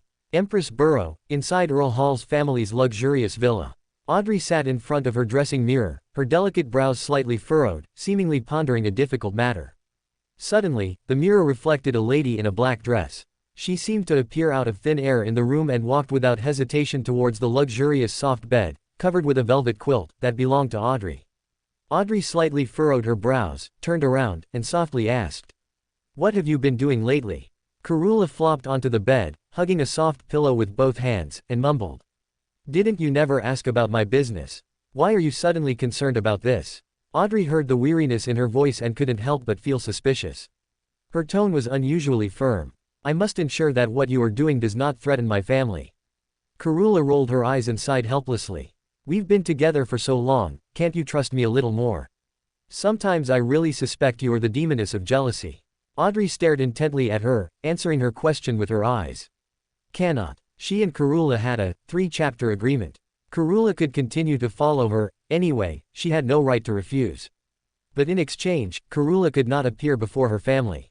This is why Earl Hall and the others still didn't know of Karula's existence, because Audrey didn't want her parents to worry, nor did she want them to be drawn into danger.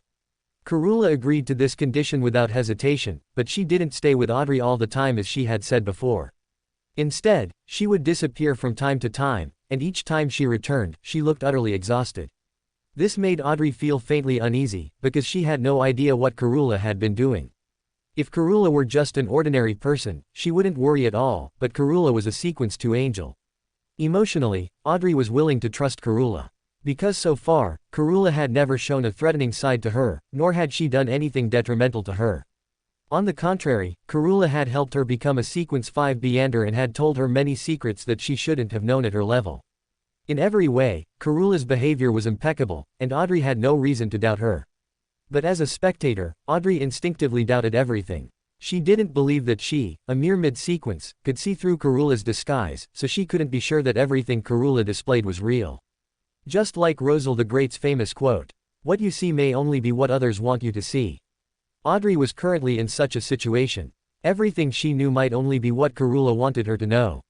She had no ability to discern truth from falsehood, and could only rely on intuition to make judgments, but the results of her judgments were something she couldn't even trust herself. So rather than saying Audrey didn't trust Karula, it was more accurate to say she didn't trust herself. Because she couldn't see through Karula, because she couldn't discern the truth from falsehood, because the power gap between them was too despairing. So even if Karula acted incredibly sincerely, even if everything she said was true, she still couldn't gain Audrey's trust. Audrey also understood this principle and knew that her vigilance was likely meaningless, but she could never let go of this guard. That's why Karula would say Audrey was the demoness of jealousy. Doesn't love anyone, nor is loved by anyone. Doesn't trust anyone, nor is trusted by anyone. Of course, saying this is somewhat biased. After all, Audrey wasn't incapable of giving trust, she just couldn't let go of her guard. And all of this was not without Karula's deliberate guidance. Audrey could also realize this. Perhaps it was because she had already advanced to Sequence 5, or perhaps Karula deliberately let her see it. Alright, since you want to know so badly, I'll tell you. Karula retreated under Audrey's firm gaze, sighing helplessly as if to compromise, but her tone was one of indifference, lazily saying, "Didn't I tell you? Before this, I had been avoiding advancing to Sequence 2. Audrey nodded silently. She did remember Karula saying that, but she was a little unclear about the reason. She originally thought Karula was worried about the risk of losing control, but with the King's Soul, she could complete the advancement very easily and didn't need to worry about the trouble of losing control at all. If that was the case, wasn't advancing to Sequence 2 earlier a good thing? In this modern era, advancing to Sequence 2 is in some ways a curse. Because once you advance to Sequence 2, you will inevitably attract the attention of certain existences. And these existences will often interfere when you advance, which leads to those without the protection of major powers having a miserable end if they advance to Sequence 2 alone. Karula showed a meaningful smile, and words like pollution and losing control immediately flooded Audrey's mind. Karula continued, observing Audrey's reaction. Among these, the apprentice pathway is the most severely affected. When other pathways advance, as long as they have the protection of other angels, they can largely avoid the dangers brought by these gazes. But the planeswalkers of the apprentice pathway bear several or even dozens of times the gazes of other pathways.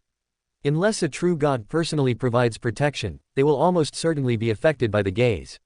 But Audrey quickly caught the loophole in Karula's words and retorted, "But that's not a problem for you, is it?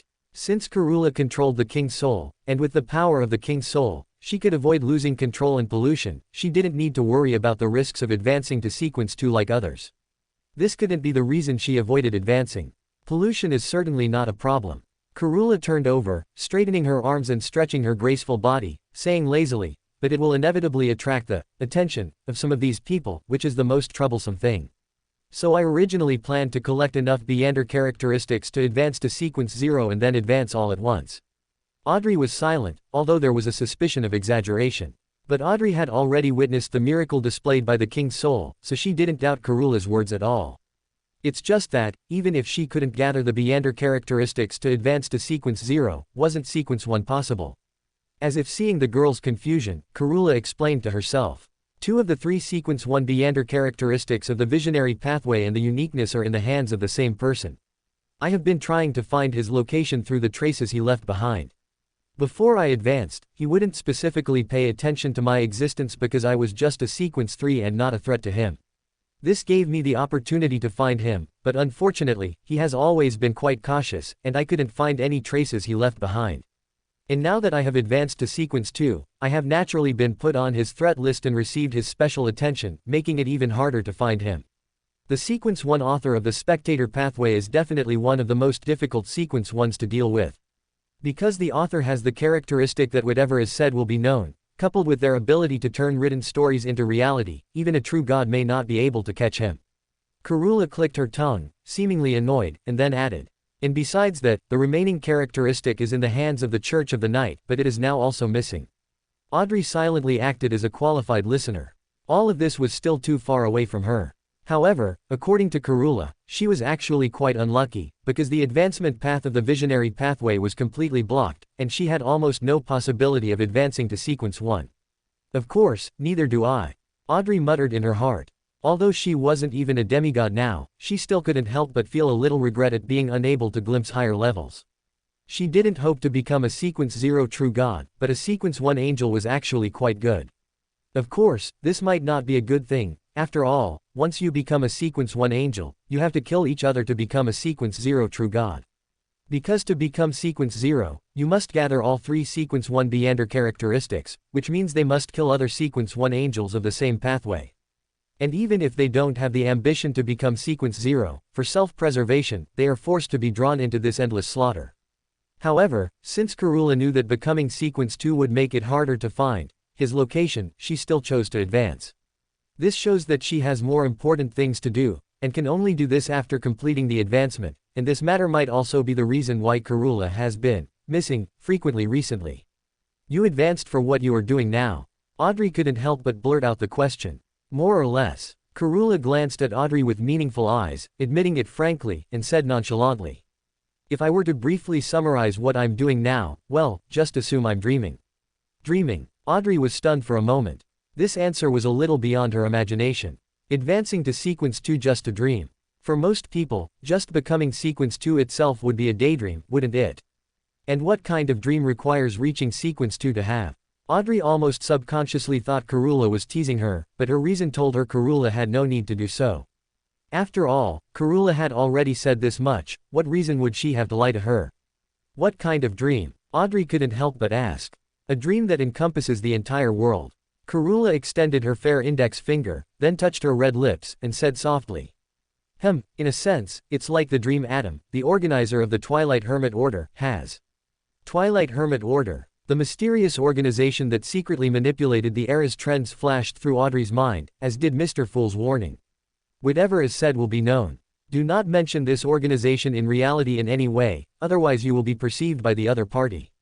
Audrey felt inexplicably nervous, as if she could already sense someone watching them in the unseen. She subconsciously wanted to remind Karula of Mr. Fool's warning, but when she looked at Karula, she found the lady's lips curving slightly. In a daze, a figure appeared before Audrey's eyes. He wore a simple white robe, had a light golden beard covering the lower half of his face, and clear, innocent eyes like a baby's. A cross pendant hung on his chest, like the most ordinary father. But the appearance of this person made Audrey feel incredible, because she clearly saw this white-robed father, yet she couldn't pinpoint his location at all. He was clearly there, but not in her eyes, nor in this room. It seemed what she saw was just an illusion. Audrey was in a daze when she suddenly saw Karula standing in front of her, in front of the white-robed father, with a playful look in her eyes. Found you. In the blink of an eye, the white-robed father in front of Audrey vanished without a trace, as if he had never existed. At the same time, the lady who had been lazily lying on the bed also disappeared. This series of changes was even more unexpected for Audrey, but what followed was not only sudden realization, but also deep fear. The departure of the white-robed father made her suddenly realize many things.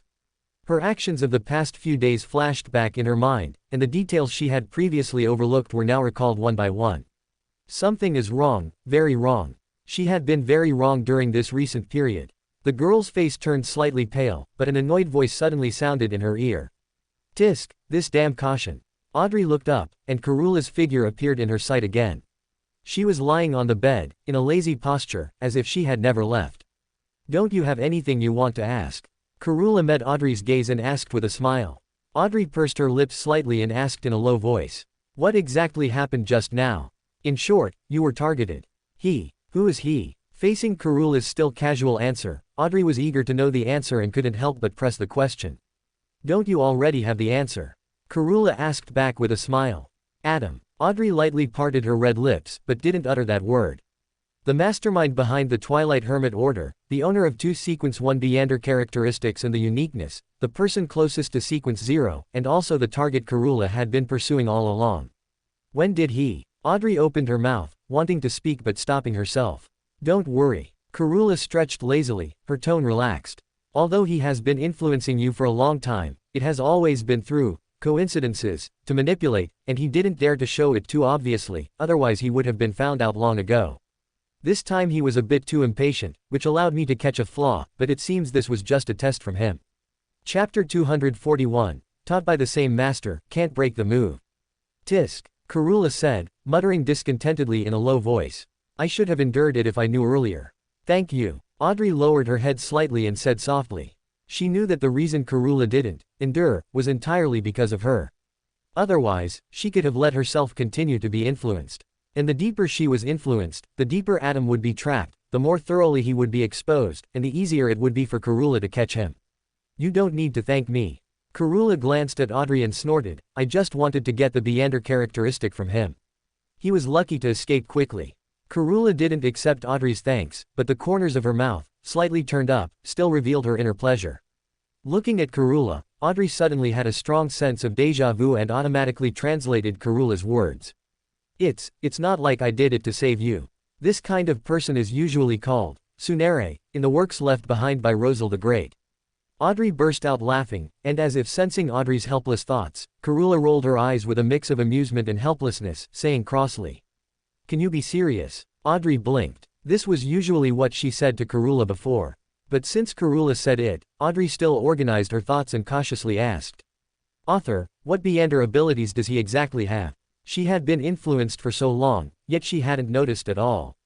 She even attended the Tarot Club meetings several times during this period, and even Mr. Fool didn't notice her abnormality.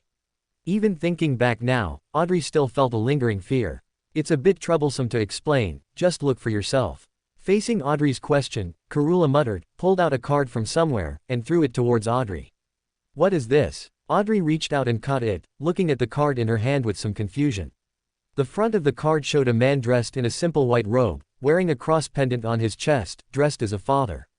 This almost immediately made Audrey connect him with the white-robed father she had just seen, but the other party's appearance was completely different and very familiar to Audrey. This is Rosal the Great. She had seen portraits of Rosal the Great more than once, including the blasphemy card that recorded the path to godhood. Wait, blasphemy card. Audrey glanced at the upper left of the portrait of Rosal dressed as a white-robed father, where brilliant starlight condensed into a line of text. Sequence 0. Visionary. Audrey subconsciously infused it with spirituality. The next second, the card suddenly became three-dimensional, like a miniature book the size of a palm. The book flipped, and on each page was a Russell Gustav. He was either wearing a white coat dressed as a psychiatrist, holding a pocket watch with a smile on his lips, or holding a quill pen as if writing something. Audrey's gaze followed the different images of Rosal the Great and looked at the Fusite language text descriptions next to them. Sequence 9, Spectator. Sequence 8, Telepathist. Sequence 7, Psychiatrist. Sequence 6, Hypnotist. Sequence 5, Dreamwalker. Sequence 4, Manipulator. Sequence 3, Dreamweaver.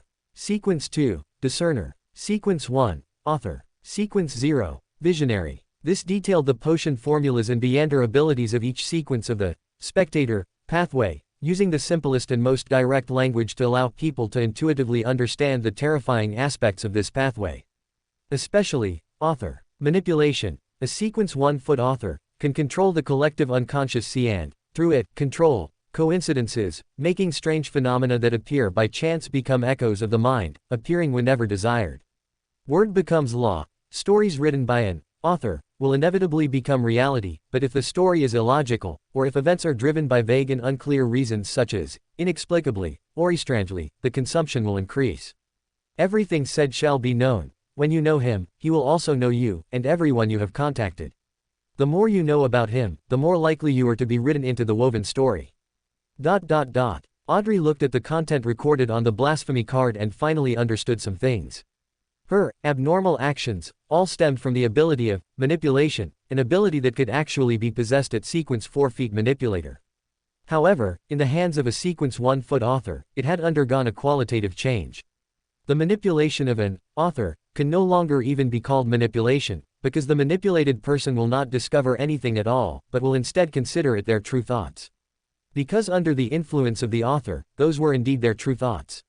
To give an example, suppose there is a piece of cake in front of Audrey, and she really wants to eat this piece of cake. And the manipulator's manipulation would forcibly change her thoughts, making her subconsciously perceive the originally delicious cake as a pile of waste. And the author's manipulation is more subtle. He would make Audrey naturally have the thought, eating cake will make me fat, thereby changing her original thought of wanting to eat the cake, and even if she still wanted to eat it, she wouldn't because she was afraid of getting fat. The former has obvious traces of artificial manipulation, while the latter is completely untraceable, because that is indeed Audrey's true thought. She both wanted to taste the delicious cake and was afraid of getting fat from eating it, either one was one of her countless subconscious thoughts. Therefore, when she was influenced by the author, and gave up tasting the cake, even Mr. Fool couldn't find any trace of her being influenced. And, everything said shall be known, made Audrey even more apprehensive. She originally thought that as long as she didn't say the names, Twilight Hermit Order, and Adam, in reality, she would be fine. But now it seemed that the moment she learned of the existence of Adam, and the Twilight Hermit Order, her existence was already known to Adam. And this was exactly why Karula said it would be harder to catch Adam, once she was promoted to Sequence 2. Audrey couldn't help but ask. Then what exactly does he want to get from me? What was a Sequence 1 foot author trying to achieve by spending so much effort to influence her? Karula shook her head and corrected.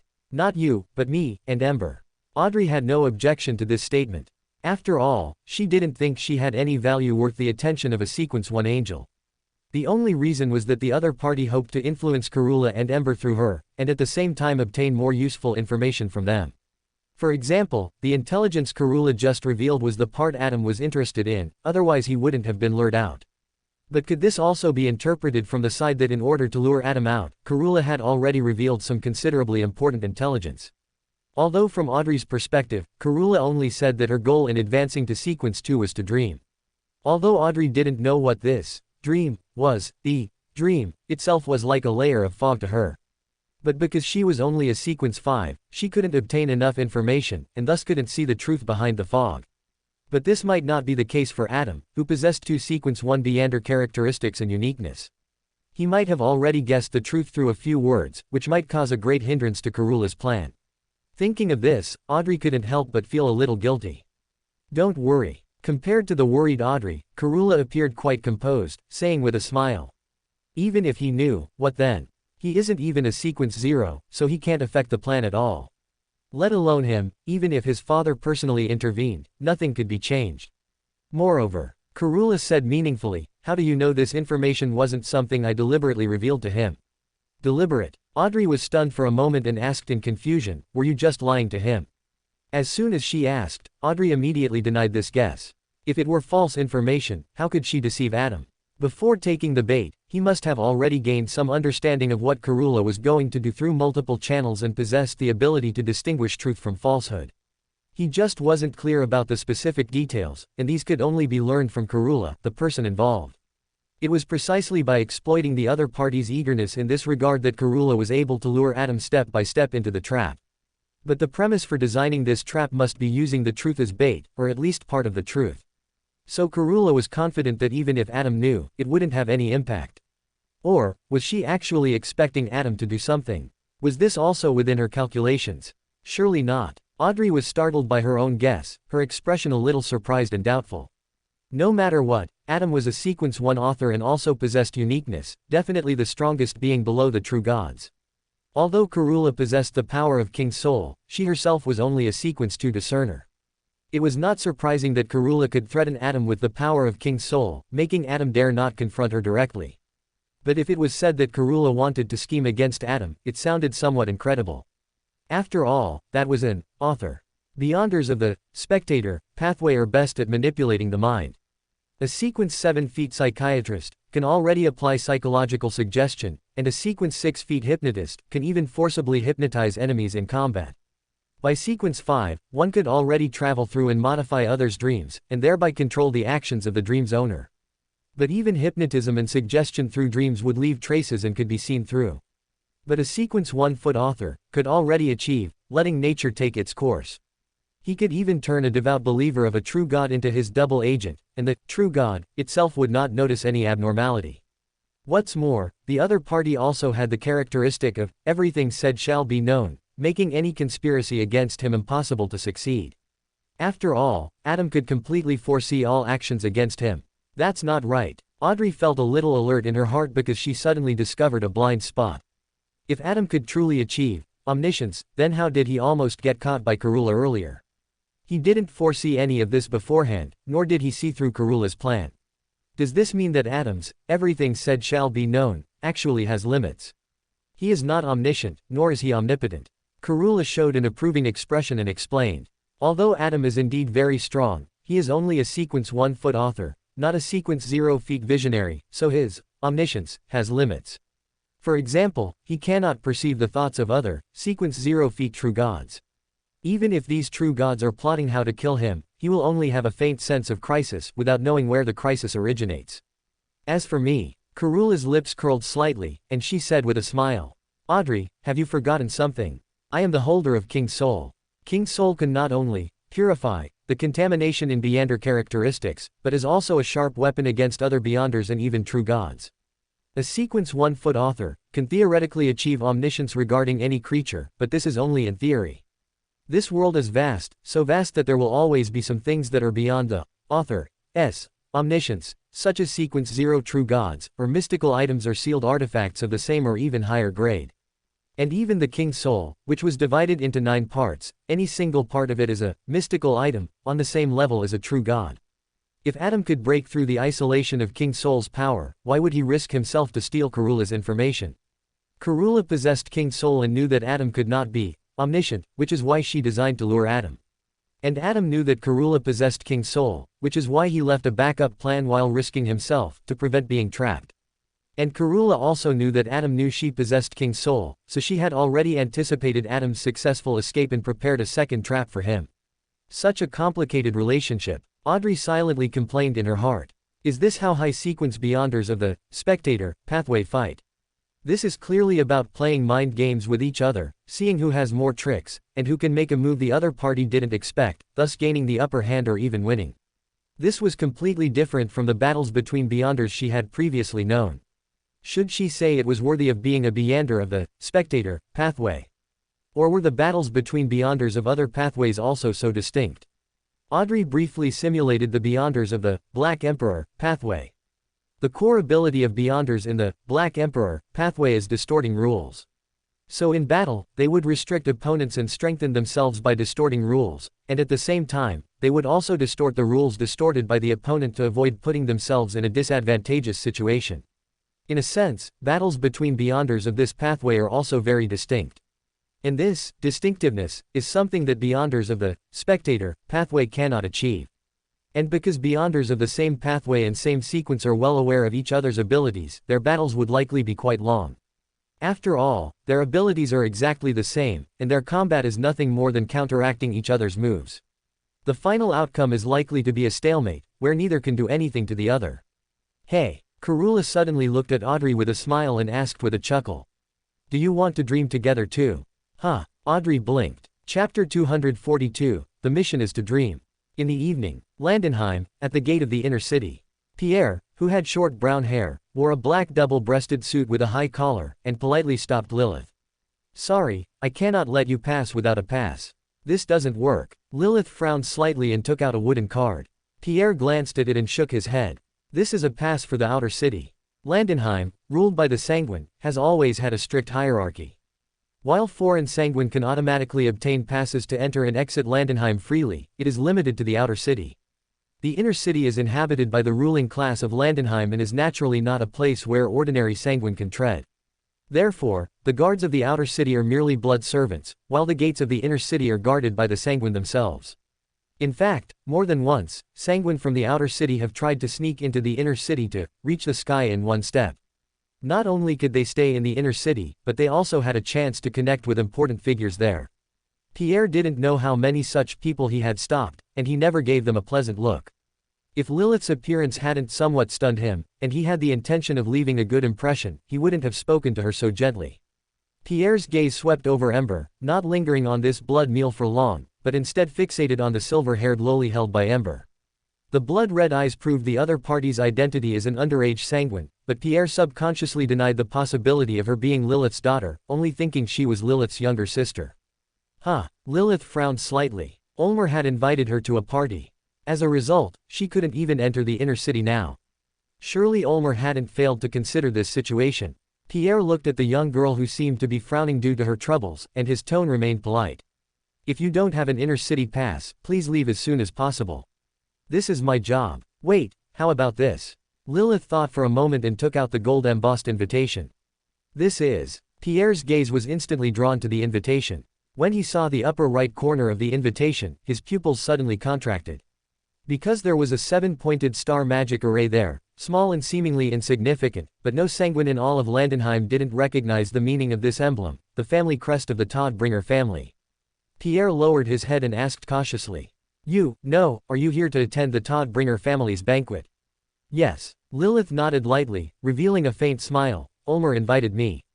Ulmer. Pierre's heart tightened. There was only one Ulmer in the Todbringer family, and that was Lord Lucius's third son, Ulmer Todbringer. Although he was only the third son, he was still Lord Lucius's descendant and a member of the Todbringer family. And how could the identity of a sanguine personally invited by Ulmer be simple? As Pierre's thoughts raced, he suddenly recalled Ulmer's sudden departure from the inner city 2 days ago. For the great nobles living in the inner city, they were unwilling to have too much interaction with the lower sanguine living in the outer city, so they naturally didn't frequent the outer city. When Ulmer suddenly left the inner city, Pierre had already guessed that he must have had important matters to attend to. Now that he thought about it, could it be that Ulmer left the inner city specifically to deliver the invitation to her? If that were the case, what kind of status did she have? Pierre's demeanor became increasingly respectful, and he said with lowered eyes. This is your first time in the inner city, and you may not be familiar with the roads. I can show you the way. Lilith still had a faint smile on her face and politely declined Pierre's eager offer. Thank you, but I think I know how to get there. All right. Pierre was unwilling and was about to say a few more words. The next second, he saw Lilith suddenly beam with a smile, affectionately hook her arm around the man beside her, and say sweetly. Let's go, dear. Pierre's eyes widened abruptly. Just a mere blood meal, how could he? His eyes were almost spitting jealousy, but he couldn't do anything. After all, whatever Lilith wanted to do to her blood meal was her own business. Pierre had no right to interfere and could only watch them leave. After they were far from the city gate, Ember's expression became slightly helpless. Can't you just be normal? Am I not normal? Lilith blinked and asked back with a smile. Ember stopped and, as the young girl looked at him in confusion, said earnestly. Promise me, don't do that voice next time. Lilith puffed up her cheeks in annoyance and turned her head away, not wanting to talk to him. She was angry. Ornia's wine-red eyes were fixed on Lilith's arm. You're angry, so why aren't you letting go? Backland, West End, inside the Odra family villa. Emmeline White, who had been summoned, took off his hat and coat and walked into the reception room to wait. In this room, besides him, there were 10 other sanguine that the important figure had specifically requested to see. Emmeline looked around, chose a seat, and sat down next to a man with a nose bridge so high it was somewhat deformed. This man had brown hair and red eyes, a sharply defined face, and was holding a sketchbook, flipping through it aimlessly. His name was O'Neill Boyar, a viscount. Emmeline White wasn't familiar with him but did know him mutually. After all, for the sanguine to have offspring, they need to inherit Beander characteristics, so their population has never been prosperous. Coupled with the regular gatherings among the sanguine, even though the small number of sanguine aren't close, they can clearly remember each other's names and family backgrounds. So with just one glance, Emmeline White discovered that all the sanguine summoned to this room were either barons or viscounts. Moreover, unlike the older viscounts, according to the sanguine age divisions, the oldest person here was only middle-aged. Almost all the core strength of the younger generation was gathered here. This discovery immediately made Emmeline White alert, realizing that this matter might not be simple. Emmeline thought carefully for a while and said cautiously, Viscount, why do you think that important figure has summoned us? O'Neill Boyar glanced at Emmeline and shook his head slightly. I don't know either. Just wait patiently, Cassimi will tell us. Emmeline frowned slightly. This was the Odra family villa, and the owner of the house was Cassimi Odra. So before coming, Emmeline had subconsciously assumed that the important figure who summoned them was Cassimi's grandfather, Marquis Nibeth. The reason he chose to ask O'Neill was because O'Neill was one of the few viscounts here, and he would certainly have more information than a newly promoted baron like himself. After all, the sanguine are different from humans. The sanguine, with a heritage of thousands of years, have a very mature structure for the Beander system. This has both advantages and disadvantages. The advantage is that there are many high-sequence beyonders within the Sanguine, even more than in the Orthodox churches. The disadvantage is the solidification of class. It is almost impossible for low-sequence Sanguine to get promoted. Because the Sanguine can only advance through blood essence, and blood essence happens to be a product left behind after a Sanguine dies, promotion is only possible for Barons when other Viscounts die. Just like Viscount O'Neill, it took him a full 60 years to go from Baron to Viscount. This was also because Viscount O'Neill's father died young after being attacked by an artificial vampire, otherwise he might not have waited for his father's natural death even after 200 more years. Once one becomes a Viscount, they also gain the qualification to compete for Earl. Although most Sanguines spend their entire lives just holding onto this qualification, in a sense, a Viscount can already be considered part of the quasi-high-level Sanguine. They often receive some confidential internal information. Now, even the Viscounts don't know the reason for their summoning, which makes Emmeline's mood feel a bit heavy. After all, the last time Marquis Nibeth summoned him was to ask him to pray to Mr. Fool. Although this brought him great benefits, before actually praying, Emmeline had even prepared himself to sacrifice for the Sanguine.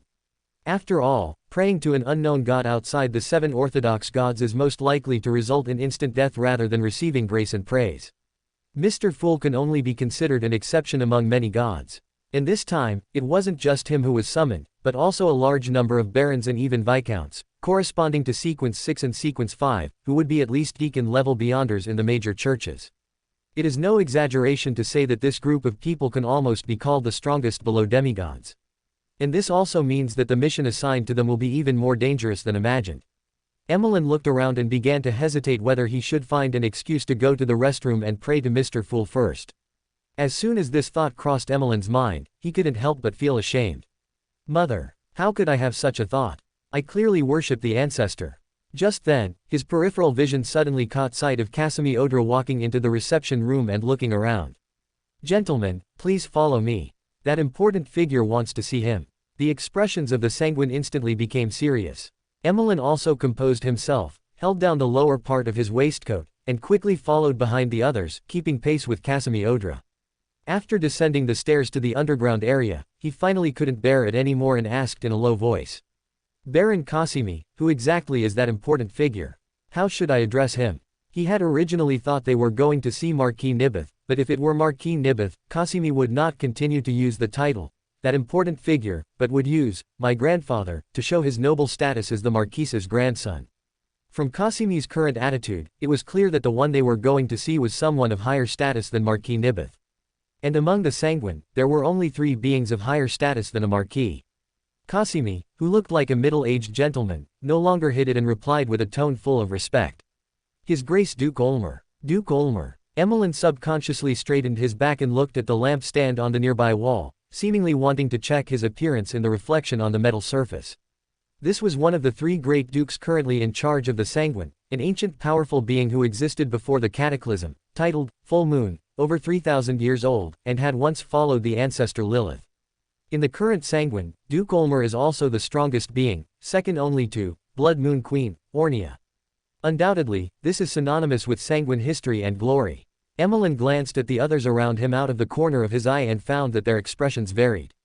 A few had obvious excitement on their faces, but more were frowning, looking preoccupied. Being summoned by a duke was certainly an honor, but it also indirectly indicated that the purpose of their summoning was not simple and was likely full of danger. Passing through layers of secret doors, Emmeline and the others followed Casimir to a large hall of iron gray. The ground and walls here were covered with grass, flowers, and grains, and various insects crawled among the dense plants, making Emmeline feel as if he had left the city and come to the suburbs, sensing the vitality of life. Such a scene didn't seem particularly strange at first glance, but upon closer inspection, many places were extremely bizarre. There were mouth-like openings on the grass, from which fibers flew out, capturing insects. Flowers used their branches and leaves as hands, picking nectar themselves. Grains like wheat were heavy with kernels, and occasionally cries could be heard from within. The insects were divided into many types, all different from normal, some with snake heads, some with bird faces. These things grew more lush towards the center of the hall, where they twined together to form a vibrant tomb. Casimir faced the tomb and bowed respectfully. Your Grace, they have all arrived. Good evening, Your Grace. Emmeline was not as arrogant as usual, even a little flustered, and lowered his head respectfully like the others. From the tomb, a deep voice whose age could not be discerned chuckled. Don't be nervous. You are the future of the Sanguine. I have called you here this time to give you an important mission. Emmeline's expression became serious, just as he had guessed. He was originally a person who enjoyed leisure, being with his doll wives was enough for him. And now with the Tarot Club as a backing, he had already been promoted to Baron, and it was not impossible for him to be promoted to Viscount or even Earl in the future. Theoretically, he didn't need to continue taking risks. But as a member of the noble Sanguine, Emmeline considered himself not afraid of missions. Duke Olmer instructed, Cassimi, distribute the rings to them. As soon as the words fell, a black shadow suddenly shot out from the tomb and stopped in front of them. Emmeline looked closely and saw that it was an iron box. Yes, Your Grace. Cassimi stepped forward respectfully, took the iron box floating in midair, and opened the lid in front of Emmeline and the others. Inside the box were 12 ancient-looking rings. They had a unified design, resembling bats with spread wings. Cassimi distributed the rings to everyone in turn and also put the last ring on his own finger. Including him, there were exactly 12 people, no more, no less. This left Emmeline a bit confused. Duke Olmer smiled and said, Your mission is very simple. You just need to come here every night, wear this ring, and dream. Then, tell me everything that happens in your dreams. Emmeline was stunned for a moment, somewhat doubting his ears. Chapter 243, The Test. At the main entrance of the castle, the female Sanguine responsible for checking guests' invitations glanced at the invitation Miss Lilith handed over, then looked at the two people beside her, and apologized. Sorry, you can only bring one person in. However, the other person can also stay in the castle, and we will arrange accommodation for him. Miss Lilith had expected this, so she nodded slightly and said politely. Then I'll trouble you. The red-haired female Sanguine breathed a sigh of relief, then turned her gaze to Ember and instructed. Elena, take him to the guest room. A young and beautiful maid with sky-blue long hair behind her responded and stepped forward. Miss Lilith did not correct her grammatical error, leaned down, stroked the silver-haired Loli's head, and gently instructed. Ornia, be good and don't run around. E.H. The blue-haired maid called Elena froze in place, looking at her master with some hesitation. The red-haired female Sanguine also froze for a moment, because she originally thought the one to be left behind should be the blood food. Fortunately, she quickly reacted and instructed. Elena, take Miss Ornia to the suite. Yes, master. Elena responded respectfully. Guest rooms are prepared for blood food, so naturally, don't expect the conditions to be very good. Suites, however, are prepared for the Sanguine, and the treatment is vastly different. Elena walked up to Ornia and said respectfully. Miss Ornia, please follow me. The silver-haired Loli straightened her small face, raised her head, and glanced at Miss Lilith. Miss Lilith smiled and patted Ornia's little head, forcefully pushing her raised head back down, and said earnestly. Ornia, be obedient. Big sister will bring you something delicious after the party. Ornia puffed out her cheeks, but did not continue to be stubborn, and quietly walked to Elena's side, following her away. Watching Ornia leave in another direction, Miss Lilith's mood became even more wonderful. She smiled and linked arms with Ember as they walked into the castle. The red-haired Sanguine watched Miss Lilith's retreating back, her expression somewhat strange. After a long while, she muttered in a low voice. She's really beautiful, it's a shame she likes men. Although it was a murmur, the sound was quite loud. The maids standing in 2 rows at the door didn't have any special reaction to this, as they were all aware of their master's strange preferences.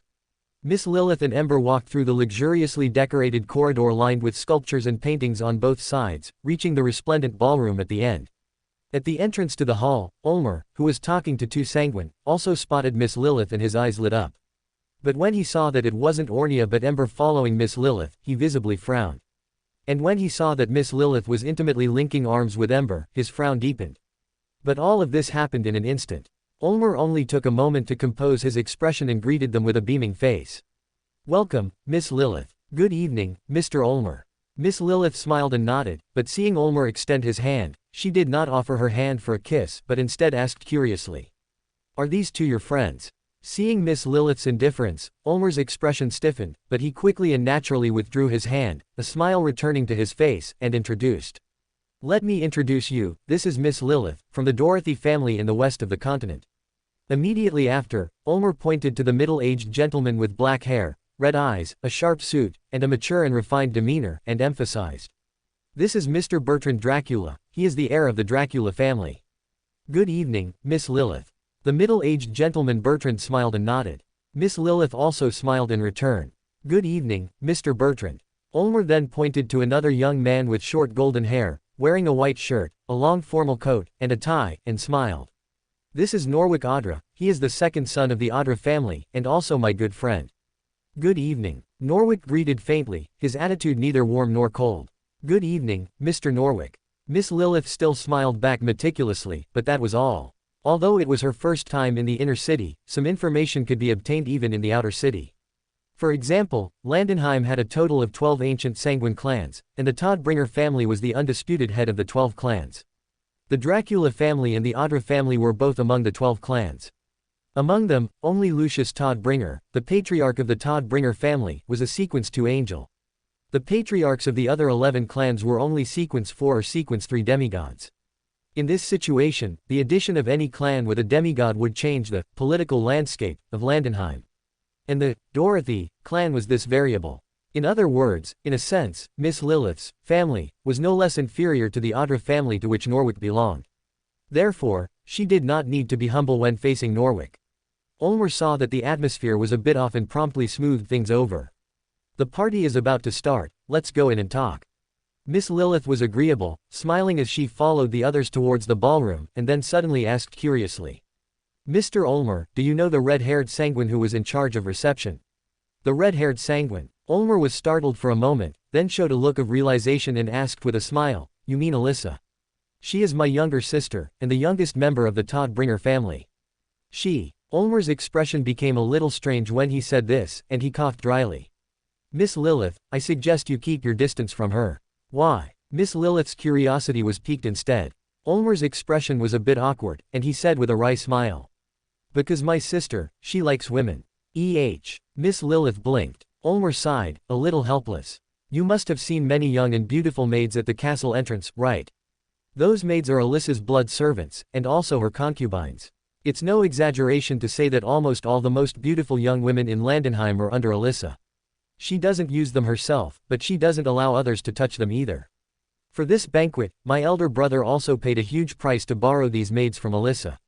But even so, Alyssa had to personally guard them, fearing that others would snatch them away."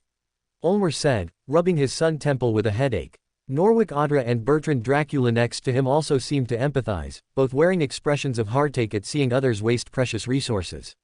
"Ulmer, my dear brother, aren't you going to introduce me to your new friend?"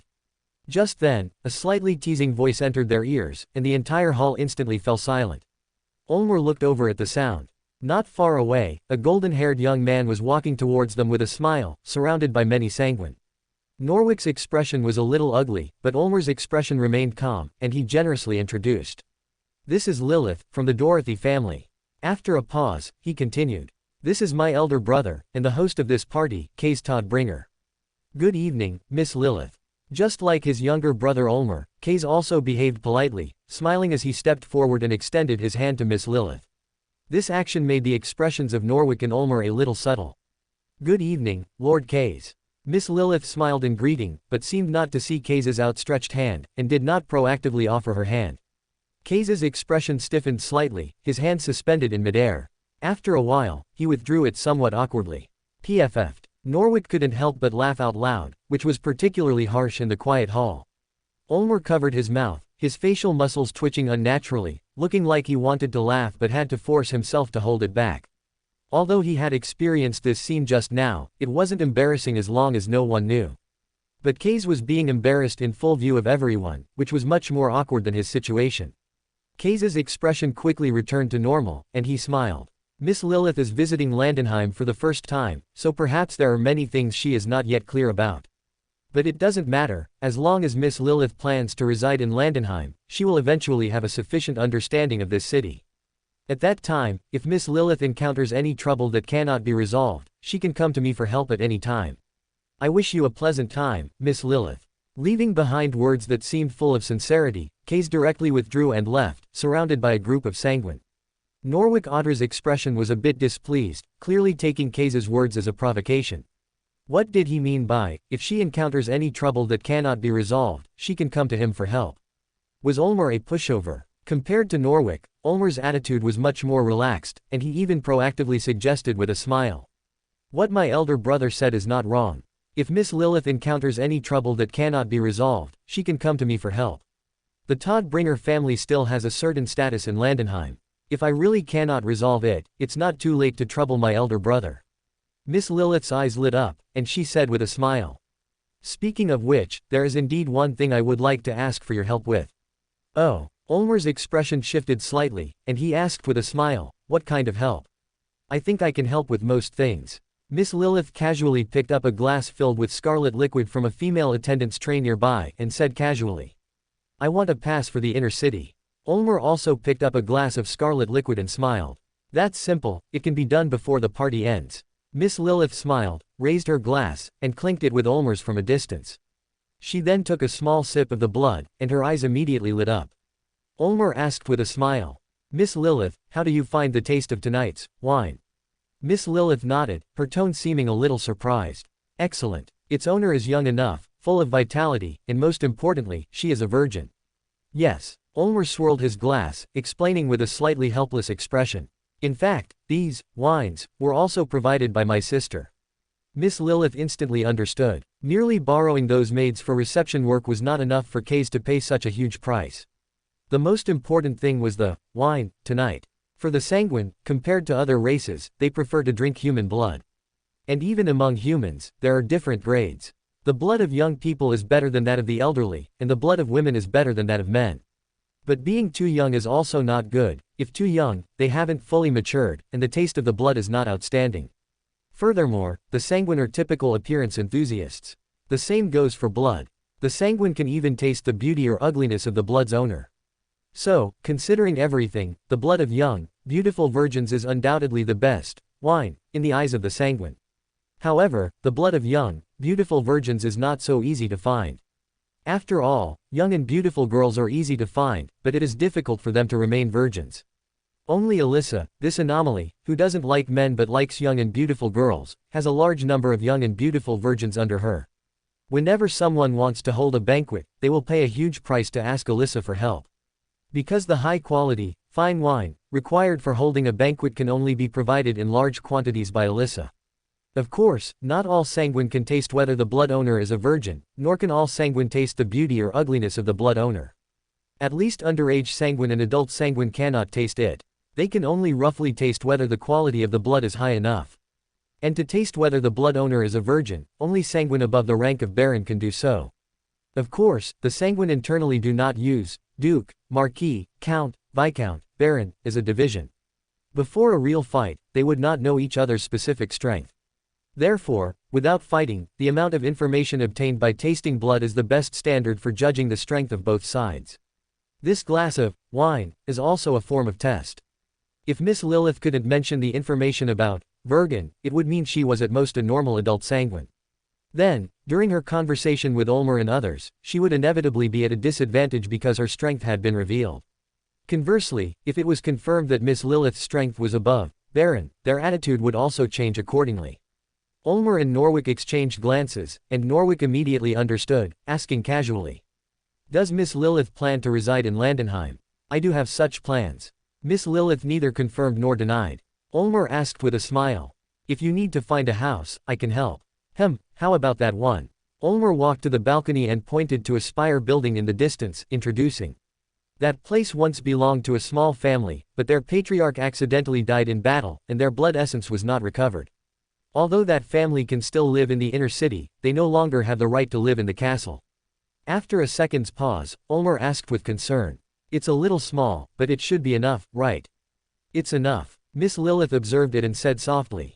During the migration, my family was attacked by a dragon, and many members died under the dragon's breath. Not many family members are left.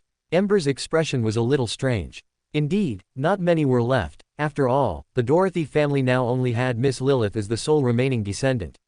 Chapter 244, Shadows Under the Moonlight. Although the Dorothy family had been completely annihilated except for Lilith, Ulmer and the others were unaware of this. In their eyes, Lilith's words meant that while the Dorothy family had suffered some losses, their main force was still intact. After all, the Dorothy family had a demigod, which in Landenheim was equivalent to the status of the 12 families. How could they be completely annihilated so easily? Moreover, if they were truly annihilated, how did Lilith survive with an underage sanguine and a blood food? So the answer was obvious. The effective strength of the Dorothy family was preserved. Lilith's solo entry into the city was clearly to gather intelligence, such as the specific power structure of Landenheim, or whether the 12 families welcomed the entry of external forces. What attitude did they hold towards external forces? This behavior was not strange in the eyes of Ulmer and the others. It was normal for the Dorothy family to be wary of Landenheim. Although Ulmer believed that Landenheim did not reject external families, given Landenheim's scale, it certainly had the ability to trap and kill an external family and plunder the blood essence of all its members. This meant that if the Dorothy family had directly entered the city from the beginning, they would almost certainly fall into a situation where they could be slaughtered at will.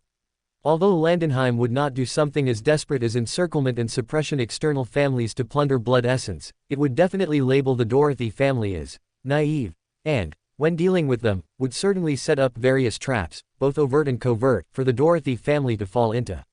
And now, for the Dorothy family to only send Lilith with a blood food and her sister into the city was undoubtedly the smartest approach.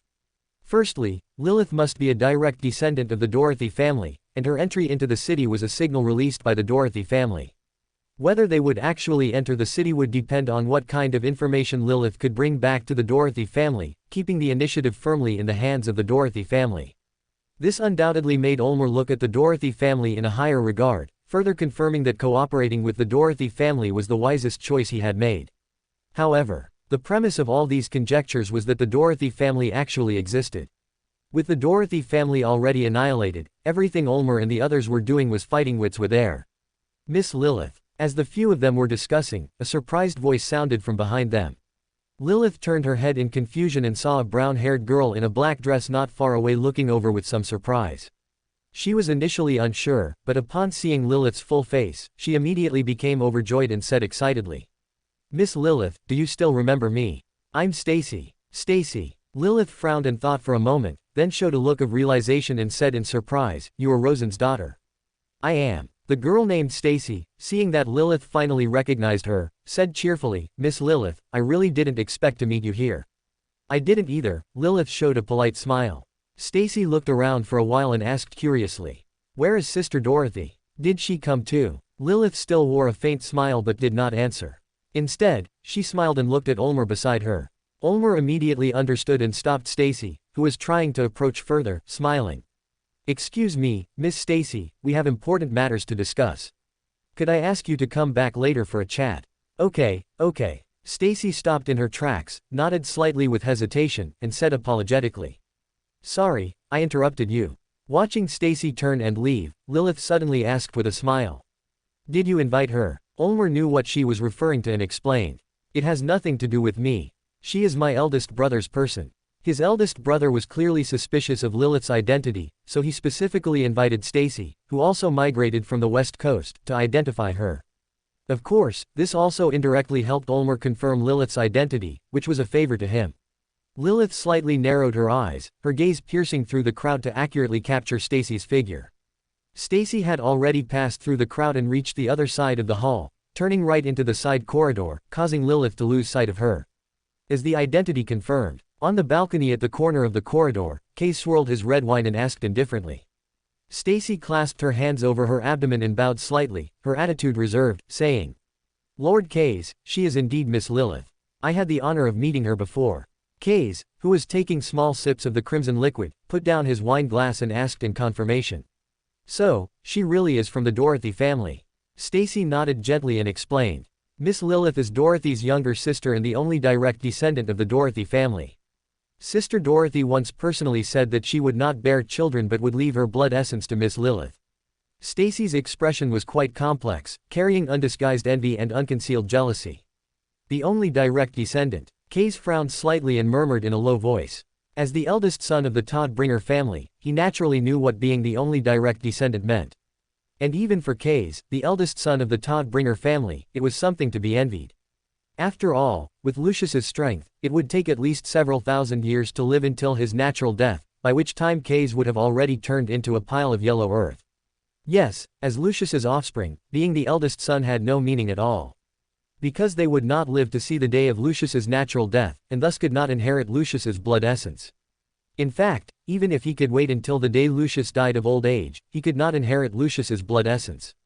Because sanguine usually give birth to offspring before sensing their death, inheriting all their blood essence to their offspring. The eldest son does not have any advantage, the last child born is the most likely to inherit everything. And even if Lucius did not die of old age but passed away due to an accident midway, it would still not be Kay's turn.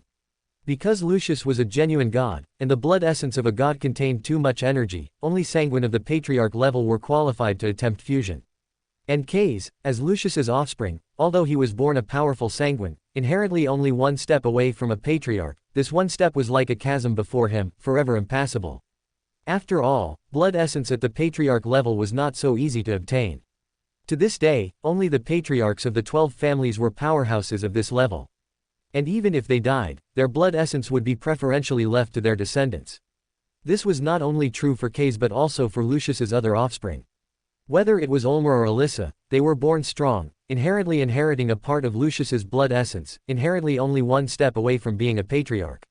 But just like Kay's, they would almost certainly never cross this step in their lifetime. After all, inheritance was out of the question, they were not direct descendants of those patriarchs. As for seizing it, that was even more impossible. Although they were only one step away from a patriarch, their strength was vastly different. Even the weakest patriarch among the 12 families could easily defeat them. My brother is really lucky. Kay suddenly sneered and waved his hand. You may go down first. Stacy bowed respectfully and retreated from the corridor, returning to the banquet hall. Kay still stood on the balcony, gazing at the red moon in the sky, his expression suddenly becoming unpredictable, occasionally appearing somewhat distorted, as if someone was whispering softly in his ear. Crack! Kay suddenly crushed the wine glass. The crimson liquid instantly blossomed with the broken glass into a fleeting red rose, and then splattered everywhere, leaving several stains on Kay's exquisite formal wear. She's back, Ulmer suddenly whispered, and then, as if nothing had happened, took a sip of wine. It had to be virgin's blood. Ulmer narrowed his eyes in enjoyment. Although Alyssa had some issues with her sexual orientation, thanks to her orientation, she could keep a large number of blood food who were still virgins. Otherwise, he might not have been able to enjoy such high-quality blood. However, speaking of blood food, Ulmer suddenly hesitated. He felt as if he had overlooked something. Subconsciously, he glanced at Lilith beside him, who was still observing Stacy in the distance. But what exactly did he forget? He seemed unable to remember. Wait, where is her blood food? Ulmer frowned tightly, finally realizing what he had forgotten. In this banquet hall full of sanguine, the blood food Lilith brought stood out conspicuously. But since entering the banquet hall, he seemed to have never seen that blood food. Where did he go? Could he have been taken by some thoughtless sanguine to suck blood? Ulmer's eyelid twitched. If someone was killed, Lilith would probably come to settle the score with him. Thinking of this, Ulmer decided to be cautious. He cleared his throat and said, Miss Lilith, your blood food seems to be missing. Lilith also seemed to just remember her blood food was missing and said nonchalantly. Don't worry about it, it happens often.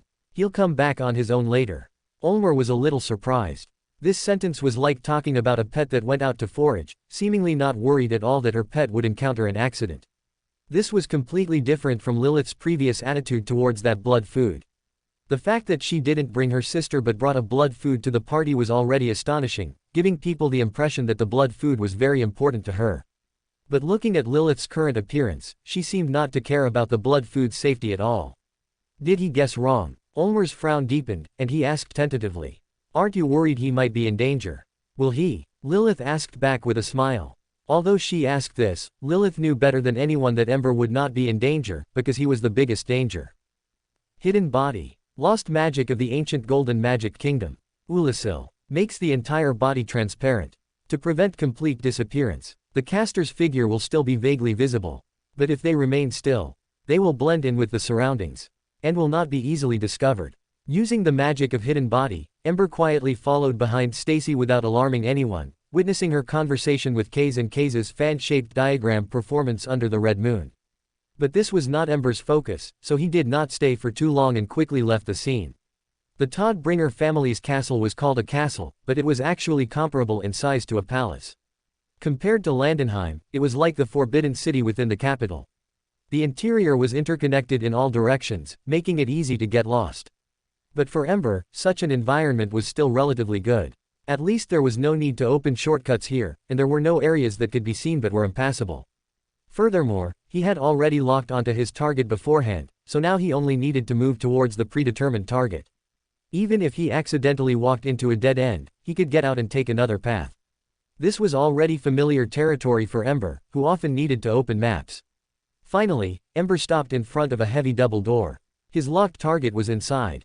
Creak. Just as he was about to step forward and push the door open, the door in front of him seemed to come alive, slowly opening with a heavy grinding sound. The gap between the double doors slowly widened like a giant mouth, as if welcoming, or as if waiting for prey to deliver themselves. This was not a metaphor, but a description. Because the sides of those two double doors were covered with dense teeth, gnashing. "Please come in." A rich voice came from inside the hall. Ember dispelled hidden body and calmly walked through the door covered in teeth, entering the spacious hall with its high dome. On both sides of the hall were translucent stained glass windows, and the crimson moonlight poured down without reservation, illuminating everything in the hall. There were no extra decorations in the hall. Instead, the ground and walls were covered with grass, flowers, and grains. Numerous insects crawled among the dense plants, and life flourished. On the grass were mouth-like openings, from which fibers flew out, capturing insects. Flowers used their branches and leaves as hands, picking nectar themselves. The grains like wheat were heavy, and occasionally cries of wah wah could be heard from within. The insects were divided into many types, all different from normal ones, some with snake heads, some with bird faces. These lives became more lush towards the center of the hall, extending all the way to a throne at the end that seemed to be made of blood jade. A tall figure shrouded in crimson moonlight sat on the throne, looking down upon all living beings. But Ember merely glanced and withdrew his gaze, as if the figure sitting on the throne was insignificant. His gaze was calm yet unusually swept across the corners of the hall, landing on a shadow illuminated by the crimson moonlight. Chapter 245, The Despicable Outsider. Outsider, why have you come? Under the shroud of the scarlet moon, the scarlet big guy sitting on the throne asked indifferently. Ember remained unmoved, still calmly watching the shadow not far away. Clearly under the illumination of the scarlet moon, yet not showing a hint of light, this made the presence of this shadow particularly abrupt and extremely discordant. It was as if something was distorting the light, trying its best to hide something. Avatar of the mother goddess of depravity. Outsider, why don't you answer? The scarlet big guy on the throne seemed angered by Ember's actions, issuing an furious question like a raging lion. The deafening sound echoed throughout the entire hall, layer upon layer, surging endlessly. Everything, living, within the hall that had been granted life, whether it was the giant-mouthed door, the insects with snake heads and bird faces, or the grass preying on the insects, their spiritual bodies trembled incessantly in the echoing sound, like duckweed swaying in a storm, as if they could be overturned by the waves and sink into the bottomless abyss at any moment. Ember glanced at the figure on the blood-colored throne, then calmly withdrew his gaze, simultaneously drawing the katana from his waist. The katana looked unremarkable, only having countless, bristle-like, barbs on its back, seemingly caused by long-term immersion in some kind of blood leading to mold growth. Blood frenzy. The sword of the old accumulator. He accumulated sacrifices for the altar. And finally became one of the sacrifices himself. And he left a sword for his later family. Skill. Blood frenzy. Staining the blade with one's own blood. Can temporarily make the blade exceptionally sharp. Nothing is unbreakable without blood frenzy. Ember gripped the hilt, performed a beautiful sword flourish, and simultaneously flipped the blade over. Completely disregarding the risk of being cut by the sharp blade, he gripped the blade with a backhand and stabbed forcefully. PFF'd. The katana smoothly pierced his body, the blade protruding from his back, and a large amount of fresh blood instantly gushed from the wound, splashing outwards. The scarlet big guy on the blood-colored throne remained silent for a long time upon seeing this scene, seemingly even he was shocked. So you traveled thousands of miles to his throne just to commit suicide. Ember calmly pulled out the katana, swung it forcefully, bringing out a large amount of fresh blood again, splashing it around. The grass on the ground also seemed affected, opening mouth-like slits, from which fibers flew out, greedily sucking the dripping blood. In the distance were swarms of flying insects, disregarding the risk of being preyed upon by the grass, rushing towards the blood soaking the ground with red glowing eyes. Even the pool of shadow seemed somewhat moved, wriggling a few times towards the fresh blood. Within the hall, Ember seemed to be the calmest one, completely unaffected by the blood. It was as if he hadn't been pierced by the blade, and his body was completely unaffected. If not for the blood frenzy, stained with blood and turned scarlet, anyone would doubt if everything they had just seen was an illusion. And Ember seemed to feel something was amiss. He calmly put away the blood-stained katana and replaced it with a whip shaped like a tree branch. The branch had 9 stems, but these stems didn't have lush or withered leaves. Instead, they had shriveled claws with 3 fingers. Ariandel's rose. In the painting world, the father shaped like a ball used this rose whip to suppress the flame with blood. It is both a weapon and a miracle catalyst. Ariandel, as a painting restorer, knew deeply that paintings are drawn with blood, which is why he used blood to protect the painting. Skill, awaken, forcefully striking oneself to promote awakening, can temporarily increase miracle power. Perhaps this is the true way to use the father's rose. Ember knelt on one knee, raising Ariandel's rose. The branch with shriveled fingers seemed to react, opening like a blooming flower. Following Ember's backward swing, it forcefully whipped his back repeatedly, splashing out a large amount of fresh blood and leaving behind numerous thick, vibrant bloodstains on the ground. And during this process, it seemed to be faintly accompanied by his painful muffled groans. The insects scrambled to fly towards the bloodstains, like bats smelling blood. The air seemed to echo with their heavy breathing left by greed. And at the same time, after several consecutive whips, a holy and gentle golden light bloomed within Ember's body. Even on his hands holding the whip, the 10 ancient-looking, bright and crystal-clear ruby rings lit up simultaneously, becoming incredibly blood-red. Red Tearstone Ring, a precious large gemstone ring named after Tearstone. When HP is greatly reduced, attack power is temporarily increased. Legend says they are the morning tears shed by Goddess Quart, and it is precisely because they are connected to death that the tears appear beautiful. Seeing the appearance of the golden light, the being hidden in the shadow finally seemed to sense something was wrong. A sense of death crisis enveloped its heart. It was a warning from spirituality, a primal fear originating from its deepest heart. Although it still didn't know why Ember was doing this, nor did it understand the meaning of these antics. But it clearly realized that if it didn't do something, it would definitely die. It almost instinctively wanted to attack Ember, but at the same moment this thought arose, a strong sense of crisis followed. Without the slightest hesitation, the shadow instantly disappeared from its spot. And the moment it disappeared, a tall and sexy female figure, completely shrouded in hooded light armor, was revealed. In her hand, she held a black knife imbued with the power of runes, containing within it the death that could be bestowed upon gods. Seeing the attack miss, Black Knife, Ni disappeared into the shadow with almost no hesitation. Like a shadow following a form, she pursued the fleeing shadow. She had already locked onto the target, no matter where it fled, it would be futile. Ember withdrew his gaze and did not continue to pay attention to all this. Instead, at the moment the ring effect was activated, he put away Ariandel's rose, spread his hands, and golden light and flame appeared simultaneously in his palms. Filianor's chime in his left hand, pyromancy flame in his right. Filianor's chime swayed gently with Ember's movements, rippling out a circle of warm light, constructing a golden magic array in the air. The pyromancy flame also burned, and he suddenly slapped it onto Ember's chest. Oath of Gold and Stone. A miracle used by those chosen by the Sun Covenant. It can increase the attack power and damage reduction rate of nearby figures. This is the most magnificent dragon-slaying story woven by the Sun's firstborn, his direct knight, and the Dragon Slayer swordsman.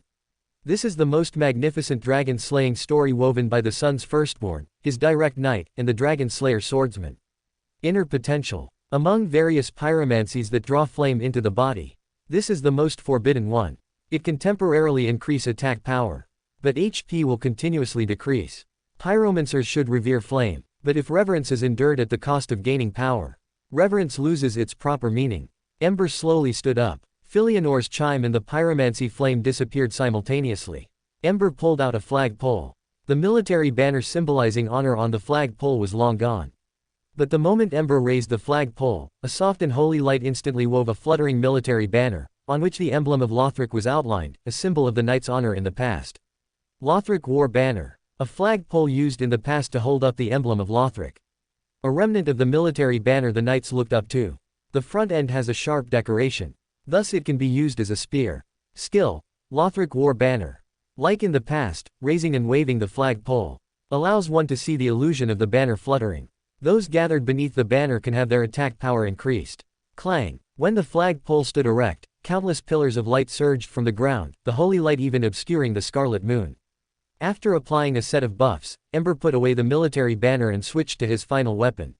A thick, heavy greatsword emitting a faint blue light. Numerous inscriptions were carved on the blade, which seemed to be made of stone. These inscriptions were built around the faint blue light in the center of the blade, asymmetrical yet seemingly filled with an unknown beauty, captivating to behold. Twin Prince's Greatsword. A paired sword born from the souls of Lothric and Lorien. A paired sword born from the souls of Lothric and Lorien.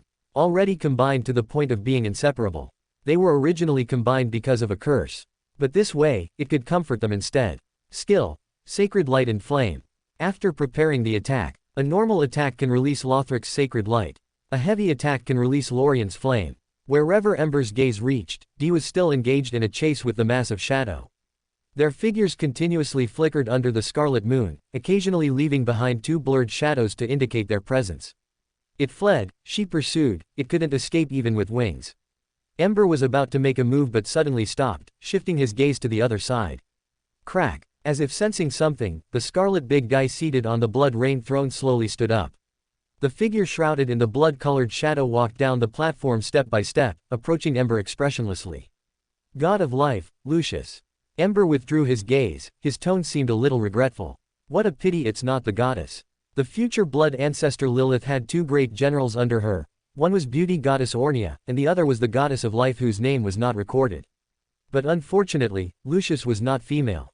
Therefore, he deserved this calamity. Ember calmly held the twin prince's greatsword level in front of him, assuming a stance, just as he had done countless times before. Backland, West End. In the evening, Backland was covered in layers of dark clouds, and a drizzling rain began to fall. In the underground area of the Audra family villa, within the hall guarded by layers of secret doors, in front of that vibrant tomb, Emmeline White's crimson eyes were filled with confusion. Suddenly summoned by Duke Olmer, a high-ranking member of the Sanguine, Emmeline had thought that a dangerous and glorious mission awaited him. He had even silently prayed to Mr. Fool in his heart, while also preparing himself to sacrifice for the Sanguine. But he never expected that the mission Duke Olmer requested was merely to bring a ring and dream here. Emmeline White looked around. There were a total of 12 grass beds, woven from countless intertwined green grasses placed here. They said, "Dreaming is dreaming," and they even prepared the beds. Emmeline White's eye twitched. He really wanted to complain, but ultimately didn't have the guts. He really wanted to see how others would act, but found that others were far more proactive than him. The moment these beds were woven, they had already voluntarily laid down on them. Seeing this scene, Emmeline White took a deep breath, hardened his heart, and simply lay down on a bed as well. If it's dreaming, then let's dream. Although he lay down, Emmeline didn't intend to sleep at all, nor did he expect to fall asleep. After all, sleeping in the same room, with others, under the gaze of others, was truly not something an ordinary person could do. But since it was a mission given by Duke Olmer, he had to lie down, even if it was just for show. I really don't know why Duke Olmer would give such a mission. Emmeline secretly complained in his heart. Compared to dreaming under everyone's gaze, he would rather carry out some dangerous missions. As he was thinking, an old female voice suddenly sounded beside his ear. Yes indeed. Who is speaking? Emmeline became instantly alert, subconsciously opening his eyes. But he didn't know when. The originally vibrant tomb in the hall covered in green grass had disappeared. What replaced them was a silent wasteland. Broken giant stone statues stood before him. Looking around, the earth was ravaged, countless ruined buildings were scattered haphazardly across this barren land. The sky was covered in dark clouds, only above the towering buildings in the distance, a thin light was revealed, like dusk. And the voice beside his ear became increasingly clear. That is Lothric. It is the hometown of the Lords of Cinder of successive generations who transferring fire, and also a place where wanderers converge. Emmeline's gaze suddenly shifted downwards, zooming in from the distance to the ravaged earth. Figures with hunched bodies, carrying turtle shells, with chains on their backs, leaned on staffs, struggling to walk across the barren earth amidst the swirling sand. Therefore, the pilgrims all journeyed north, and understood the meaning of the prophecy. The flame has faded, and the lords are without thrones. These people are pilgrims. Emmeline subconsciously had this thought, but before he could contemplate the meaning of the phrase, the flame has faded, and the lords are without thrones, the steps of the struggling pilgrims became slower and slower, until they fell one by one, never to stand up again. The scene then completely plunged into darkness, as if corresponding to that world where the flame has faded. But at this moment, stirring music suddenly sounded beside his ear, and the scene brightened again. And this time, what appeared before his eyes was a graveyard with dark and deep colors. When the inherited flame fades, the bell will toll throughout, thereby awakening the ancient lords of cinder within their coffins. Saint of the Deep, Eldritch. The Watchers of the Abyss, the Undead Legion of Farron. And the solitary king of the profaned capital, Giant Yorm. But oh, the kings will surely abandon their thrones. And the Ashen Ones will come in droves. They are nameless, cannot become cinder, and are the cursed undead. But precisely because of this, the Ashen Ones crave soul ember so much. The scene shifted again and again, flashing over the Lords of Cinder who crawled out of their graves, making Emlyn watch with great interest. He seemed to be watching an epic, or even personally experiencing some kind of history, feeling completely immersed. Finally, the scene shifted, and his vision turned dark again. There was an indescribable tightness, as if he was in a confined space. Emlyn subconsciously reached out to touch, but quickly hit the top. He seemed to be truly trapped in a coffin. Emlyn felt a little panicked, instinctively gritting his teeth and pushing the coffin lid above his head. He had expected this to be very difficult, but the actual process was quite easy. The coffin lid opened with hardly any push. Emlyn sat up from the stone coffin, looking at the strange surroundings, utterly confused. So, am I dreaming? For more thrilling fanfiction stories like this, check out my channel Fanfic Audiobook. Dive into epic adventures, mysterious realms, and legendary journeys brought to life through immersive storytelling. Don't forget to like, share, and subscribe for more amazing audiobooks.